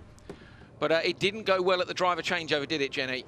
No, it certainly didn't. She hit the pit limiter button. It didn't work, or something went wrong with it. That caused the delay. Then they were caught, so they caught speeding, and then they left too early, just by a fraction of a second. But unfortunately, it meant they got a big penalty, 175-second penalty, almost 3 minutes. Takes them out of the running and plants them fairly in the 7th position. That is the last position, and it means that they won't be able to go through to fight for a place in the final race tomorrow if it stays like this. If it stays like this, indeed, yeah, I guess it's going to depend if any of the other teams were to have a DNF. That could see them drop back, but yeah, they're in danger, aren't they? Absolutely. This was Munnings and Hansen. Katie Munnings out in the car first of all. She hadn't had a full lap of the track. She'd had a puncture and a yellow flag yesterday. Lost a few seconds in comparison to Michaela Arlen-Kotlinski. Timmy Hansen jumped in and gained a few seconds back. They ended up just 0.02 of a second off the time of Button at the time. Unfortunately, since then, Button's been given a penalty of about half an hour. Yes, striking similarities to those drives and the ability that they were able to show, which I think is credit to the Button team, really. If you look at what they've done so far today, the limited running that they've had, and the trajectory of learning that they've got to go through this weekend. On to the Acciona Sainz team. This was Leia Sanz and Carlos Sainz taking to the track. Great job they did. So we're now back live in Saudi Arabia. Pictures coming to you from the run of, it's Kristoffersen, and I'm just trying to see who's in the car at the moment. Kristoffersen is in the car, so this is just 0.75 of a second off the lead. Johan Kristoffersen and Molly Taylor then must have had an absolutely storming first lap. It's Gutierrez and Loeb versus Taylor and Kristoffersen, trying to figure out just where Johan is on the course. He's up at the top section where Loeb ran off yesterday, Jenny. Yeah, so this is where they get thick. Oh, no, he's earlier. It's at the drop. It's at the drop-off. So they're going up to gate 3 and 4. So they go through this, over the cliff, getting some very nice air there, Kristoffersen. I'm really keen on watching these two. Kristoffersen and Taylor, a class act, and they really are challenging the X44 team of Lewis Hamilton with Loeb and Gutierrez. Kristoffersen just has the car so steady and planted. There was only 4.5 seconds in it between these two cars in qualifying round one. Round one going to Kristoffersen's car and Molly Taylor's car. So right now they're just eking away that advantage a little bit more. So they could, in the last minute or so, take it a little bit easier, bring the car home. At this stage, it's advantage Rosberg. Sideways for Kristoffersen into that dip. And he does come out the other side. We saw that on day one, didn't we? And it was like, where have they gone? Okay, everything's fine when they pop back up into vision again. Here comes Kristoffersen over the dune section, fully committed. So, as Sam said, 4.5 seconds between them. Bear in mind that's over 8.8 kilometres twice, so we're talking over 17 plus kilometres. And there was that one mistake from Sebastian Loeb on his first run where he dropped off the side of the sand. How much has that cost them? Well, Kristoffersen's fully committed, Sam. We thought it cost him about 5 to 6 seconds, didn't we? Right now, what's the gap? 5 or 6 seconds. You'd be gutted, wouldn't you? So close out there between these two. Would you have thought it would be this close? No, absolutely not, and I am loving it. This is the adrenaline-filled sport that we were told about at the very beginning of the concept, and my word, it is coming to fruition. As you can see, Kristoffersen, just getting it right up on the side. If you haven't been following us so far, that is what Extreme E is all about, taking it to the limit. I think Kristoffersen's got more pace than he's showing. Looking at what he did yesterday during shakedown when he was absolutely lit, but I would say potentially, right high on the risk scale. Today, still going quickly enough. And again, the team can be on the radio to him and say, look, we had 4.5. If they finish equal, that's it. They take that top qualifier spot. But of course, it then comes down to votes as to whether or not they actually get the best spot on the grid. No, semi-final it won't, will it? They'll get to choose. Is he wide through there? Comes in different line. Big impact. Looks a bit scrappy, actually. He's just losing the rear end here and there. Sam, how do you call it? Well, there he had a big hit on the loaded rear tyre, and it sent the car the wrong way. He's then got to gather the car up, but he's lost momentum. So that's cost him a bit. And as you can see, Actually, he's gone quicker. I'm talking a little bit. He's on a big. This is what I mean. Don't worry about me, everybody. I'm talking a load of nonsense. This to me is Kristoffersen a little bit more like we saw yesterday, Jenny, on Shakedown. I think there's just a bit of a push here.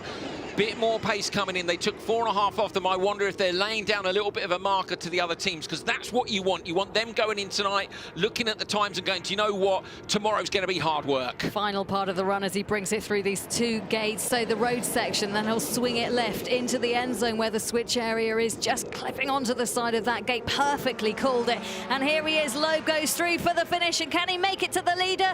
And it's Kristoffersen who takes Loeb for first place. So Kristoffersen and Taylor do it. They get the 12 points and they absolutely nail this first qualifying day. What drama it was right until the end.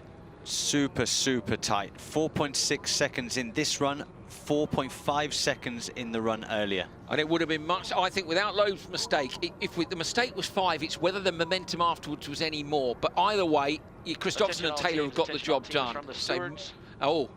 From the stewards. The penalty for Rosberg is 60 seconds, 44 kilometers per hour in the switch zone. So that's a penalty for Kristoffersen and Taylor. 60 seconds. A penalty has taken the leaders from the top of the board and is going to drop them down. 44 kilometers per hour they were over. What's the number of Lewis Hamilton's car? 44.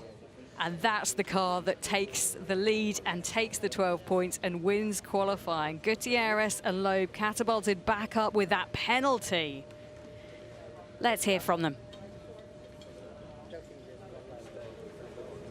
Nico Rosberg, we've just heard about a 60-second penalty for speeding in the switch lane. Tell us your reaction.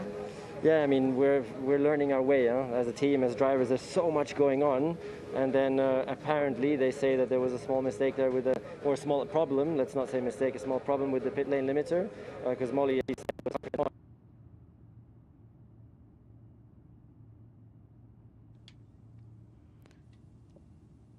Well, apologies there. We've just lost our connection with that camera. We'll come back to that in a minute. Disappointment for Rosberg. So Kristoffersen and Taylor were top of the table. Unseen by us, they were speeding in the switch zone, by significantly speeding in the switch zone. And that's dropped them down after all that hard work. What's the penalty? 60 seconds. I'm trying to see if it's going to put them into the clutches of Sainz and Sands. I don't think it will. What was the gap this morning? Was nearly 30. It's the accumulative time from Q1 and Q2. They take the times of both drivers' run, so the complete 2-lap run, and they add them together. So effectively it's 4 laps of the circuit, and that gives us the order. But plus then the penalty. I think they are just under. I think they're going to be able to stick on to second place by about 12 or 14 seconds in the end of that. Won't matter, will it? As long as they make the top 3. They'll be disappointed, but being in that, they're going to be in the same semi-final they were in before. But do you know what, as well, better to make the mistake now. I suppose they're maybe going to ditch a couple of championship points, Jenny, but, you know, for those who've made the mistake and it's dropped them completely out of the running, it's dropped them out of any chance for good result this weekend. You've not rolled the car, you know, it's not terrible. Damage limitation, isn't it, at this point in time? 3 minutes. So the first team in this qualifying get 12 points. Second, 11 points. 10 points for the third place. And then you go to 4th, 5th, 6th on 9, 8 and 7. And then 6, 5 and 4 points for the teams that classify in 7th, 8th and 9th. And that is both of the times for both drivers added from qualifying 1 and qualifying 2. And you can see at the moment the penalty not been put up on that position, but Taylor Kristoffersen showing the lead at an 11:03.258. But with that penalty for 44 kilometers per hour over, they will shuffle backwards, and that will be painful. Kristoffersen won't like that, will he?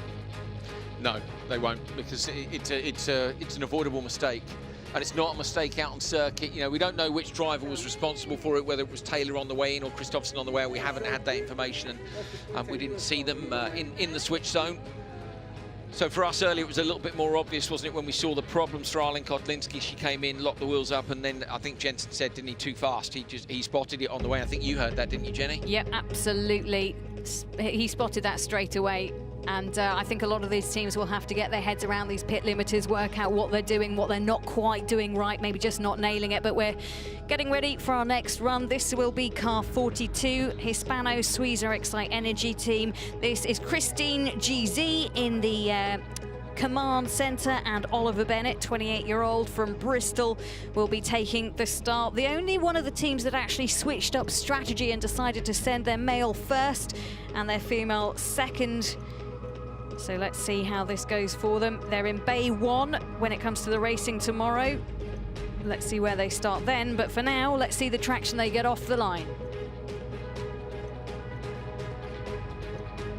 Bennett looking for the green light on those two stands either side. Once it does go green, he's off, and we're just waiting on one car left to run after this. We've still got Chip Ganassi, Segi TV to run. 1 minute we're hearing from race control, so still a minute to go. Right, what's key here is what's up for grabs in terms of who's going to make it into the top 6. So bear in mind that Cupra, Apt Cupra XE and Veloce Racing have got a DNF, that's a did not finish, and a DNS. They did not start this session due to damage on the car from session number 1. So effectively, there is only one car from those that are running in this session that is not going to make it. We've seen some penalties. We'll get some maths on the go at this end if we can, and we'll try and figure out who's going to drop into that P7. It's like, you know, some dramatic music, terrible from a terrible game show. It's, you know, it's going to be a shocker if you end up down there. Yeah, absolutely, and I hate maths as well. It looks likely at this rate, but it will be the Button car with Michaela Arlen Kotelinski and Jensen Button. They picked up a hefty penalty, 175 seconds. Ouchie time, but still this isn't over yet, so let's see what happens.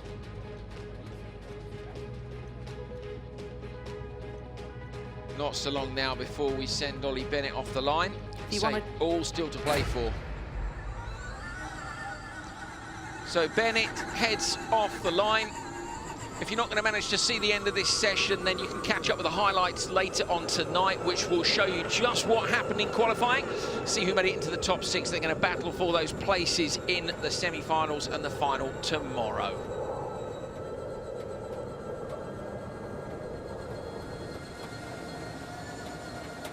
Bennett flat out on the run down to turn 1, Jenny.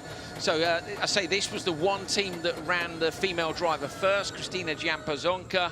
GZ, we're gonna have to decide on that, aren't we? GZ's easier to say. I'll ask her. We'll send her a voice message and see what she comes back with. Well, I did ask how to say her surname, and she just sent back, just say GZ, and I'm like, okay, but I think she typed it. I need a voice message for these things, you know, we need to know how you're thinking. You love a voice message. I do love a voice note, I'm afraid. Anyway, Oliver in the car right now, and it'll be GZ that's watching on, biting her nails as she sees what they can do around this course. Rallycross driver, racing the number 42, and he's carried that over here. Christine said she was more than happy to take that number. And it's America's Rallycross debut in 2018 as well. And Sam, what are you thinking of Ollie and what he can do with this Odyssey? I think this driver pairing is probably the least experienced one out there in Extreme E right now. But GZ, to be fair to her, I think she did a really solid job in her first lap. And you could see that she was super pumped after her first attempt. And it's so refreshing to see somebody going out there and just enjoying the experience. It was really nice. I think Ollie's come into this, and he's again going to be learning and improving all the time. And let's see what he does in this second lap. Yeah, just see the sand kicking up from where they've gone down this long 100-meter slope, and then they'll go crossing where Sarazan crashed this morning and rolled that car. You can still see all of the highlights a little bit later on or on the Extreme E website. And this a good showing from Oliver Bennett, just trying to get a bit of consistency, get his lap time up slowly, incrementally. They've not got a lot of time on the course at all, Sam, so it's important every time they go out, they're not only driving to their best, but also learning. Learning and improving all the time. Learn from your mistakes from the first lap, improve it on the second lap. Yeah, absolutely, and he's just coming down. It tells you on screen, Rock Hazard will be in about 1 kilometre, and they're counting down to that really nicely on-screen graphics.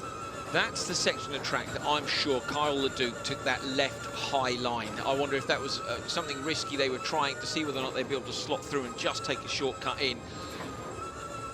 Don't think the Rock Hazard would necessarily be the one that they're showing on here. It would be earlier than this that he'd gone off yesterday. Still looking forward to seeing Kyle Leduc and Sarah Price. Remember, they haven't had a clean run. They're coming through last. And it really is a fight for those top 6 positions. It really is. Somebody is going to be disappointed that tomorrow they're still going to get to race for 7th. But Sam, you don't want to race for 7th, do you? Yeah, you make 6th place, you can still win this event. The way today has gone, I'm calling it now. I reckon there's still a twist in the tail on who comes 6th, because right now Jensen's got the penalty, and it's looking like if these 2 next cars have a clean run, they should be in front. Having said that, as today goes, who knows what's going to happen? Yeah, this is Extremely, and we are learning very quickly along with you that nothing is quite as it seems. The shifting sands and the shifting time scales as well, penalties, rolls. We've had all sorts of things today, but this is a nice drive from Oliver Bennett, pretty clean as he heads towards the hill. Now, this is where the sand pit's formed, where they can really dig down. So, Sam, which side of the gate would you stick the car on if you're going up here? Oh, don't ask me, Jenny. I'm not driving Gut today. feeling. I wish I was, but I'm going to go with left. Thanks, Sam. That's all right. Thanks for the insight. Well, let's see what he does it's just here. a guess. Have a look. Straight through the middle. That was on the left-hand side. That was to the left. I'll give you there that. we go. Well done, Sam. It was Hansen, wasn't it, who threw the dirt up over the front screen? And again, that's a sign of how committed you are into the dip. Now, whether it's a good or a bad thing is arguable. You know, how much dirt comes up, it's how much you're willing to risk the car. Now, look at the ground. These cars have the most incredible ground clearance, but the ruts now are so deep that you're seeing that the bottom of the car is almost touching them in that section where we saw Claudia Hultgren have the big crash this morning in Q1. So certain parts of this track, a couple of the drivers have said now it's getting pretty rough out there. Yeah, we've still got, as I say, a couple of races to come tomorrow, semi-finals. Everybody's going to do a semi-final, if you like, a 3-car race, and then we're going to head through to the final. So those 3 cars that make the final, they're going to have the toughest conditions of all. Absolutely. I'm just looking at these gates. In particular, these gates, as they're coming up to the switch zone, you can't go 3 through those. You're going to have to be very sensible about how you approach this section. There's going to be clear chances to overtake, maybe. There are going to be very clear sections where you cannot overtake. I think by the time you reach the point where you go onto and off the road, the race will be over. You know, even if it's close, I just don't think there's anywhere to pass between the 2 lefts. So effectively, your last chance is on that run up to it. Well, you've commentated on Timmy Hansen and Christopherson before. I think that the race will finish at the finish line with those guys. We'll see, won't we? They certainly won't give up until that point, will they? Absolutely. Time for the switch. So Ollie Bennett will come out of the car and Christine Giampaola Zonca will get into the car. Explain about the bungee cord. So bungee cords on this car are to hold the belts up. Sam, you use a different system in your endurance racing. We used to use bungees. We moved to a magnetic strip on the top of the roll bars inside the car. We found that was slightly better. We saw a fairly timid approach to the pit lane there, very, very safe on pit entry, and I think that's the right approach. They know that if they just do a clean lap, they should be ahead of Jenson Button's team. It's keeping away from those penalties, and we have seen the penalty for speeding in the pit lane, not getting that limiter on at the right time, is huge. So there's no point taking a risk. They've watched the others go out. They know how costly it's been for their, I suppose a good rival for them would be the kind of Arlen Kotolinsky and Button pairing. So they don't want to get trapped into that mistake. So you can see Ollie just limbering himself up from his drive, taking it very gingerly towards those 2 signs, which is when they can put their foot down, and away she goes. Good job from Christine in the switch. I'm keen to see whether or not she uses hyperdrive at that point. We're going to head down and catch up with someone down in the paddock. Looked like a nice clean drive. How would you describe it? Yeah, I loved it. That was my best session of the weekend. Slowly building the pace. Didn't want to risk it too much because we knew a few of the teams before had some penalties with the speed entry here. So just tried to dial it in, make no mistakes in this section like we did earlier. And if Christine brings it home now, we should be in a good position. Thank you very much. Thank you.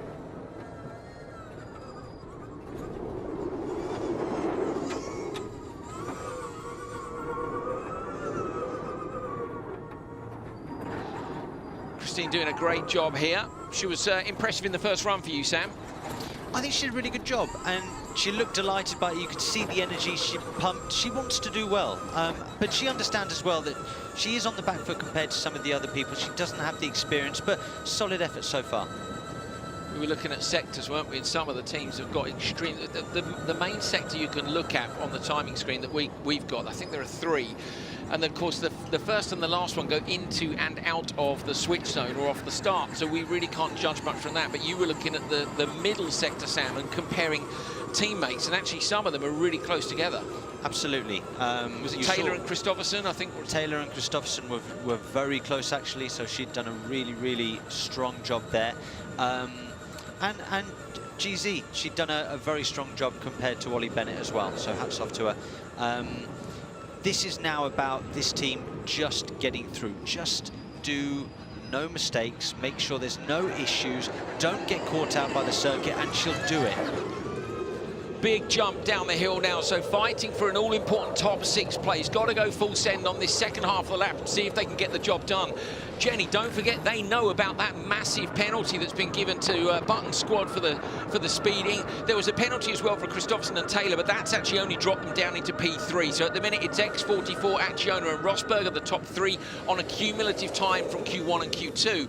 This is now about who's going to scrape into the top 6, and with Button's penalty, these guys have got their eyes on that prize. Absolutely, they cannot rest on their laurels. They've got to make sure they push, push, push, because that battle to get into tomorrow is all important. You don't get into that top 6, you don't get a chance to win the race. It is as simple as that. You will battle it out. Yes, for 7th, 8th, 9th championship points, but what you really want to do is get in there and get a chance to win. If you're battling for 7th, 8th, 9th, they're going to be your only championship points. If you make it through to the semi-finals, yeah, you could be looking at a big haul if you can make it through to the final in particular. So, yeah, you'd fancy your chances in the 3-car race anyway, Sam. You know, if you're up, even if there's only one slot going through, with some of the drama we've seen, if you can win the start, I think you can make it really difficult for everybody else anyway. Exactly. Regardless of the pace differential between some of these people, you get to turn 1 first, you could be in for a big haul of points. Also, there's been some big offs, and if you just keep it on the road, you could be in for some big points. I can't see this car winning on pace and pace alone, but if you can make the top 6, you never know. Round the left-hander down the far end of the circuit. About to cross the road here, so flicks the car a little bit left. We've seen a little bit of sideways, around 100 kilometers an hour now, going to cross the road section here. Little hop up onto it. Bunny hop just for Easter. That's nice, isn't it, for them to give us a little bit of loving from that. And they're just then the dash along, and they'll do the hard left, pushing out the rear end, kicking up that sand, which is pulled now in those big voids caused by the cars going along there so fast and really digging in. Look, they can see that gap is just coming down and down. Can they manage to make it? Penalties still to be added onto this. Just a reminder. But this is a battle now for Christine GZ. She's going to have to push it really hard through to the end, and she'll come down. Just got to on board of her, but she'll come down this hill where it's rutted so much at the bottom. Oh, a lot of lock there, Jenny. Huge amount of lock. She had the wheel wound all the way around to the lock stops. Held onto it nicely, though. That's where we were talking earlier on about crucially knowing exactly what angle the wheel is at. See how big the ruts are here now? Yeah, they are groovy time, for sure. Much, much deeper than they were before.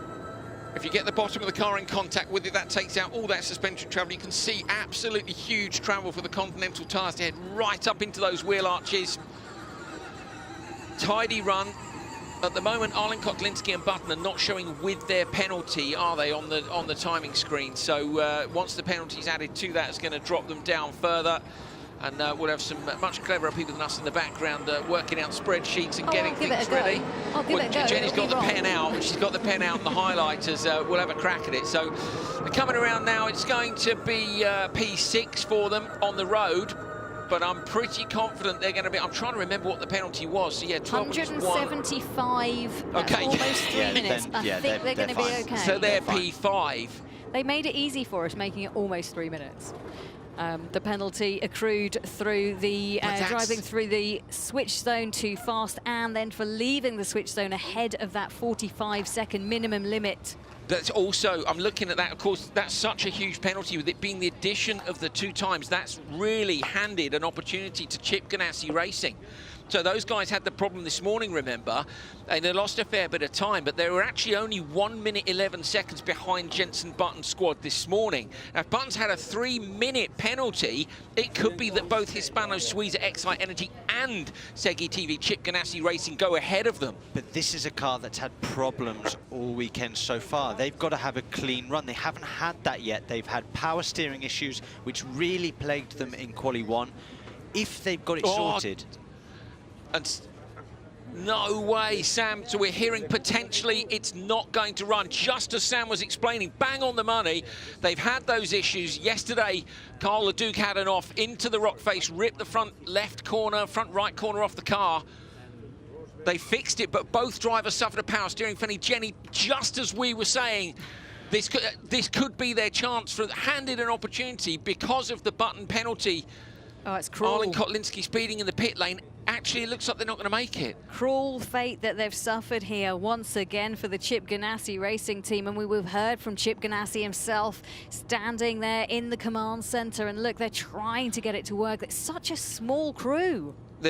Agreed, absolutely agreed. So they're on it. These guys are on it. They're desperately trying to fix the car. We'd love to try and find out what's going on down there. So this Ollie Bennett heading off the line first. Last time out, he went second driver. This time round, he goes first. That's the rules for qualifying. You have to switch your order. It's going to be fascinating tomorrow to see what order they put the drivers in because it's going to come down to tactics tomorrow. Who do you think can win the battle on the run to turn one? Who do you think is your best racer? Or do you know what? Do you just follow them in the dust and send your best racer out in the second one and see if you can find a pass? Jenny, we really don't know, and neither do they. There's also this contact factor of who do you want to put out there first. There's someone that is used to contact who can be aggressive off that start and really hustle everybody else. Certainly, it's going to be a fascinating watch to see what happens. Here we go, switch zone for Hispano-Suiza as they take Ollie out and put Christine back into the car. Seemed to be pretty seamless for them there, and certainly Christine showing how adept she's come so quickly with this circuit, feeling quite at home with it. She's comfortable and she looks it in the car. So a really good showing from the number 42 car around this Saudi track. 8.8 kilometers, really starting to groove up and cut up as they go round it, and that will prove an additional problem for tomorrow. Looks very relaxed behind the wheel. Another good performance. And it might be enough to see them in the top six. As we say, we're seeing potential problems for the last car to run. Are they going to make it through? Crossing the line a little way off the pace, but thanks to problems for others, they might make that top six.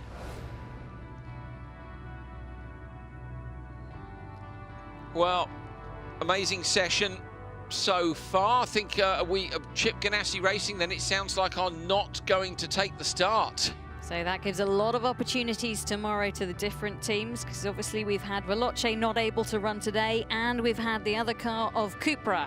So these are the results. You've got Loeb and Gutierrez in first place, followed by the Sands and Sainz car in second. Christopherson and Taylor picking up that penalty, shuffling down to third. Then it's Hansen, Mullings into fourth, fifth for Bennett and Gianpaolo Zonka, sixth for Button and Arlen Kotlinski. Even though they got that penalty, they get let out of jail because it was Leduc and Price who aren't able to run in this. Ekstrom and Hurtgen managing, unfortunately, to tumble the car in the first session, and Sarazan also, so they didn't even get out. So a disappointing end to the day to those three teams, but you have to look at the quality of this field. I'll tell you what, that'll be a hell of a race tomorrow. If they get those cars fixed, to see Sarazan, Chadwick, Hurtgen, Ekstrom, Leduc and Price go up against it, they're going to be looking desperately to try and salvage just a few points. And I think the other thing that's exciting for us, I'm disappointed not to see any of the cars go through, but those three in particular, I think will be quick later on in the season. And so it will be redemption time, and we're not really going to know how fast they are, Jenny, until we get to Lac Rose, Dakar and Senegal. So could be fun later on in the year. We just need to explain the black numbers 1, 2 and 3 denote the top 3 cars that go through to the first race. Going through to the crazy race, 4, 5 and 6. 2 of those cars will get a chance, no, 1 of those cars will get a chance to go through to the final, and then the final race as well for 7th, 8th and 9th. Now, we spoke about this earlier on, and Hansen and Munnings, and whether they'd want to be P3 or P4. They ended up P4 with the greatest of respect to the competitors in their crazy race. I think that they have the form to take that. But Button and Arlen Kotlinski were really improving on their second run today, and that run to the first corner, if any of those cars can win it, well, all to play for. I'm joined by Formula One ace David Coulthard. David, tell me about your experience of Alula. It's just been incredible. I'm sure everyone's been waxing lyrical about how spectacular the scenery is. I've had the privilege to come to Saudi Arabia several times since '96, so I've seen the development of the country as well. And I think this is a really big statement of what we can expect in the future. I've seen you buzzing around the command center, the paddock as well. Are there any particular teams that stand out for you? Well, what's been really interesting, as we see, it's clearly a testing conditions, but the old former duel between the Rosberg team and the X44 Hamilton's team seems to be pretty hot. Sebastian Loeb, of course, incredible driver out there. There's been some issues for some of the other teams, and we've lost 2 cars already, but that's all part of this extreme adventure. It looks beautiful, but it's also an unforgiving landscape. Do you fancy getting out there in the car? Well, I had the opportunity to go around with Timo Schneider, and that was just incredible. And it was such a rush, like adrenaline off the scale. So it takes you to another level. And the more I'm getting wrapped up in this whole journey, the more I'm wishing I had an involvement beyond just, being an enthusiastic spectator. I can imagine it makes you want to get back in the car. Thank you so much. Thank you. Look at that, absolutely stunning. First day ever of qualifying for Extreme E. We really didn't know what to expect. I know you guys didn't know either. Do you know what? I don't think the teams knew. And Q1 this morning was an absolute roller coaster. Q2, a little bit calmer, Jenny, and I just wonder if they went into it, and particularly with a couple of cars that had issues, you were able to play it a little bit safer. I think it needed to be honest. There was still some exemplary driving, there was still people pushing to the limit, but I think after the risks that were taken and the punishments that were dealt out in the first session, they had to be a little bit more conservative. Let's hear from Sebastian Loeb, who will be talking to us from the X44 car. Well, congratulations, absolute leaders of the qualifiers. How are you feeling? For sure, we feel okay, we feel happy. We didn't really know what to expect before we started the day. We saw a few mistakes from different drivers, a few problems for different teams. And for us, everything went well. So I think we had a good rhythm in the first loop in the morning, pushing hard, trying our best. Second loop, we just wanted to secure. Finally, our main rivals made a little mistake and in the driver change. So we won the qualifying. That's great. It's better than we could expect. So I'm really happy at the moment. You both were arguably the most consistent team on the course. Was that part of the plan? Yes, it's the part of the plan because I think it's important to be smart in the track, especially the second loop, because it's totally destroyed compared with this morning. So I think we need to be happy, and I hope tomorrow more and more things. Tomorrow it will change slightly. You'll both be racing against your other competitors. How much will that change for you? Yeah, for sure it will be very different. I don't know exactly how it will work tomorrow. I think if we race all together, it will be really tough in this kind of condition. I think if you are behind, it will be impossible to follow because of the dust. So we don't know. In this case, we need to take a good start, and it's what we will try to do. So, but looking forward to drive tomorrow. It will be even more challenging in the stage, I think, because it starts to be more rough because of all the passes of the car.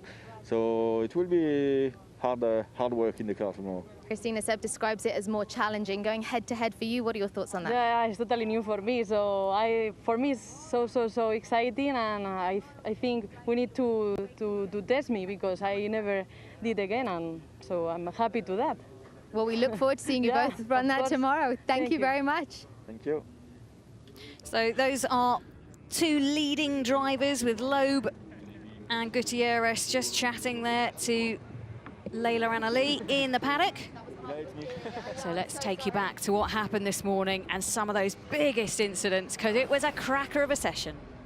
It absolutely was. So this was Katie Munnings, who was the first person to, well, this was the puncture on the rear right. Look at the sand it was flicking up. She came through the hairpin at the end of the course, and we were like, wow, that looks dusty. It's going to be hard to pass there. And then, Sam, we realised that she was carrying this rear right puncture, and it really was a brilliant job. We can't understate that, can we, for her to get the car back? Well, what we didn't realise is that she was suffering this the whole lap. So absolute credit to her for giving it absolutely everything. You thought that she was nursing the car. No, she wasn't. She wasn't there, was she? She was pushing. Yeah, great job. So Katie managed to get the car back, and you know, at the time they were ever so disappointed, but in fact, because there were other incidents in the session, which I think we're probably about to see, you'll see that really a puncture was pretty low on the list of woes for the teams out in Saudi Arabia. That was a minor one. Now that, you know, they sat in P4, and P4 is where they ended up. As I said, tomorrow when they look at that crazy race lineup, I'm pretty certain they'll put Hansen in the car first of all. But he'll be going up against Bennett and I think Jenson Button, because those guys have all got experience, Jenny, of what you said, which is racing to the first corner. It'd be fascinating to see what they do pick and how they decide to do the tactics of this race. It's not just a simple, you know, get in the car and drive. They've got to think about this, and they've got to think about their own individual situation. Now, this is the Veloce car. Stefan Sarazan, a great all-rounder, but you can see he comes down the big drop-off, goes okay at the moment, and then he gets to the road where the bumps are, and he just loses it, and you'll see what happens. But it's a mighty one, isn't it? He's so unlucky because the car steps left, and if you look at when it lands, he nearly gets it right. And if we see the onboard, watch his hands position on the wheel, because even after, and we might see it in a minute, even after he's had the shunt, he's facing the wheels in the right direction because the trajectory of the car is good. So watch down here, he crosses the road, exactly what Jenny said, just loses the rear by half a foot. Going to be just below our vision here. Okay, so watch the onboard here. Sam, you might be able to talk us through as well in terms of the wheel. We might see the sideways one of it, and you see him pointing it as if I can save it, I can save it, and then of course he braces because he knows he can't. Yeah, we've seen a couple of times with this Odyssey car, this Extreme E car, when the rear digs in, it then sends you the other way, and that sent him over a little bit. The rear of the car has a slightly stiffer suspension than the front, for obvious reasons, because of the battery. The steering hand, he's turning into the slide, and over he goes. Yeah, you know what I mean about hitting that tuft on the right. He'd got the wheels then, this will land, but when it landed, it dug in. When weight came back the other way, and it was a big one. That's what I mean about the heavy rear end and the stiffer suspension, as we now see the other big crash of the day. This one really dug in. Yeah, Claudia Hurtgen. Wow. I mean, wow. It was just great to see her get out. Yeah, it was. It really the was. team said, didn't they, best pictures of the day. There was a big relief because Claudia's radio wasn't working, and I think because of that, everyone was concerned as to whether she was okay.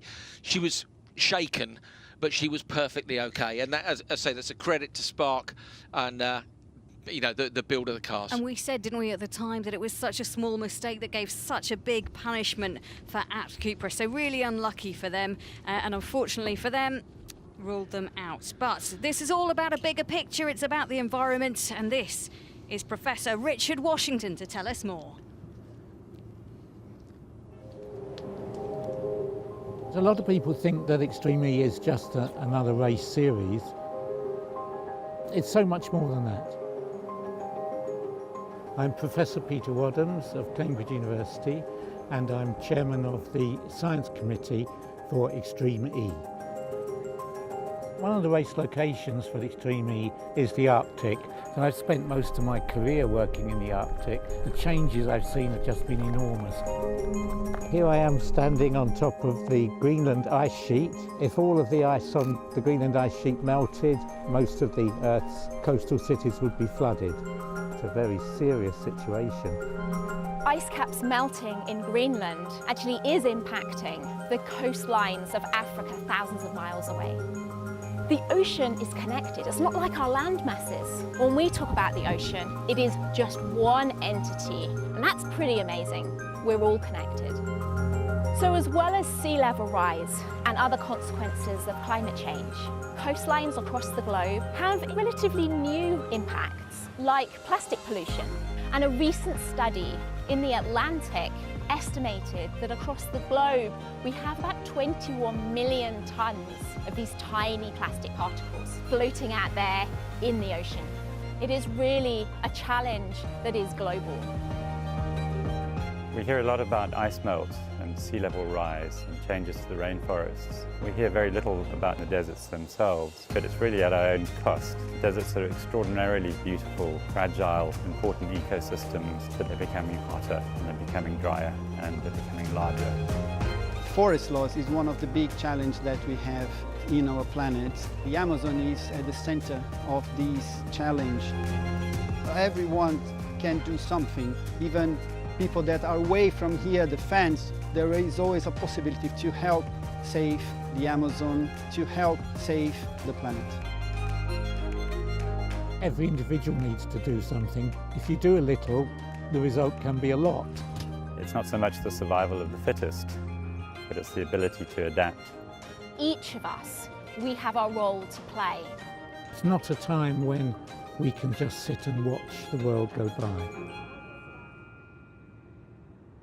So our scientific panel there, and we are up and running in Saudi Arabia, and our desert location is the first of 5 very different landscapes to showcase season 1 of Extreme E. Alula may well be the driest, but our next location will be at least have a little bit of a sea breeze. It's along the coast of West Africa on Senegal's Cap Vert Peninsula, where half the coral and a third of the mangroves have been lost, and plastic pollution is destroying the ocean environment. Then we go to the Arctic, an old US airfield in Greenland, and then we head from there to the Amazon and Brazil. A population 213 million, and the rainforest, the plight that is being suffered there with deforestation threatening us all. And finally, we sail onto the tip of South America to Tierra del Fuego in Argentina, where the Desert X Prix will showcase the disappearing glaciers, thinning ice and receding snow lines. We are in for one heck of a world tour to come.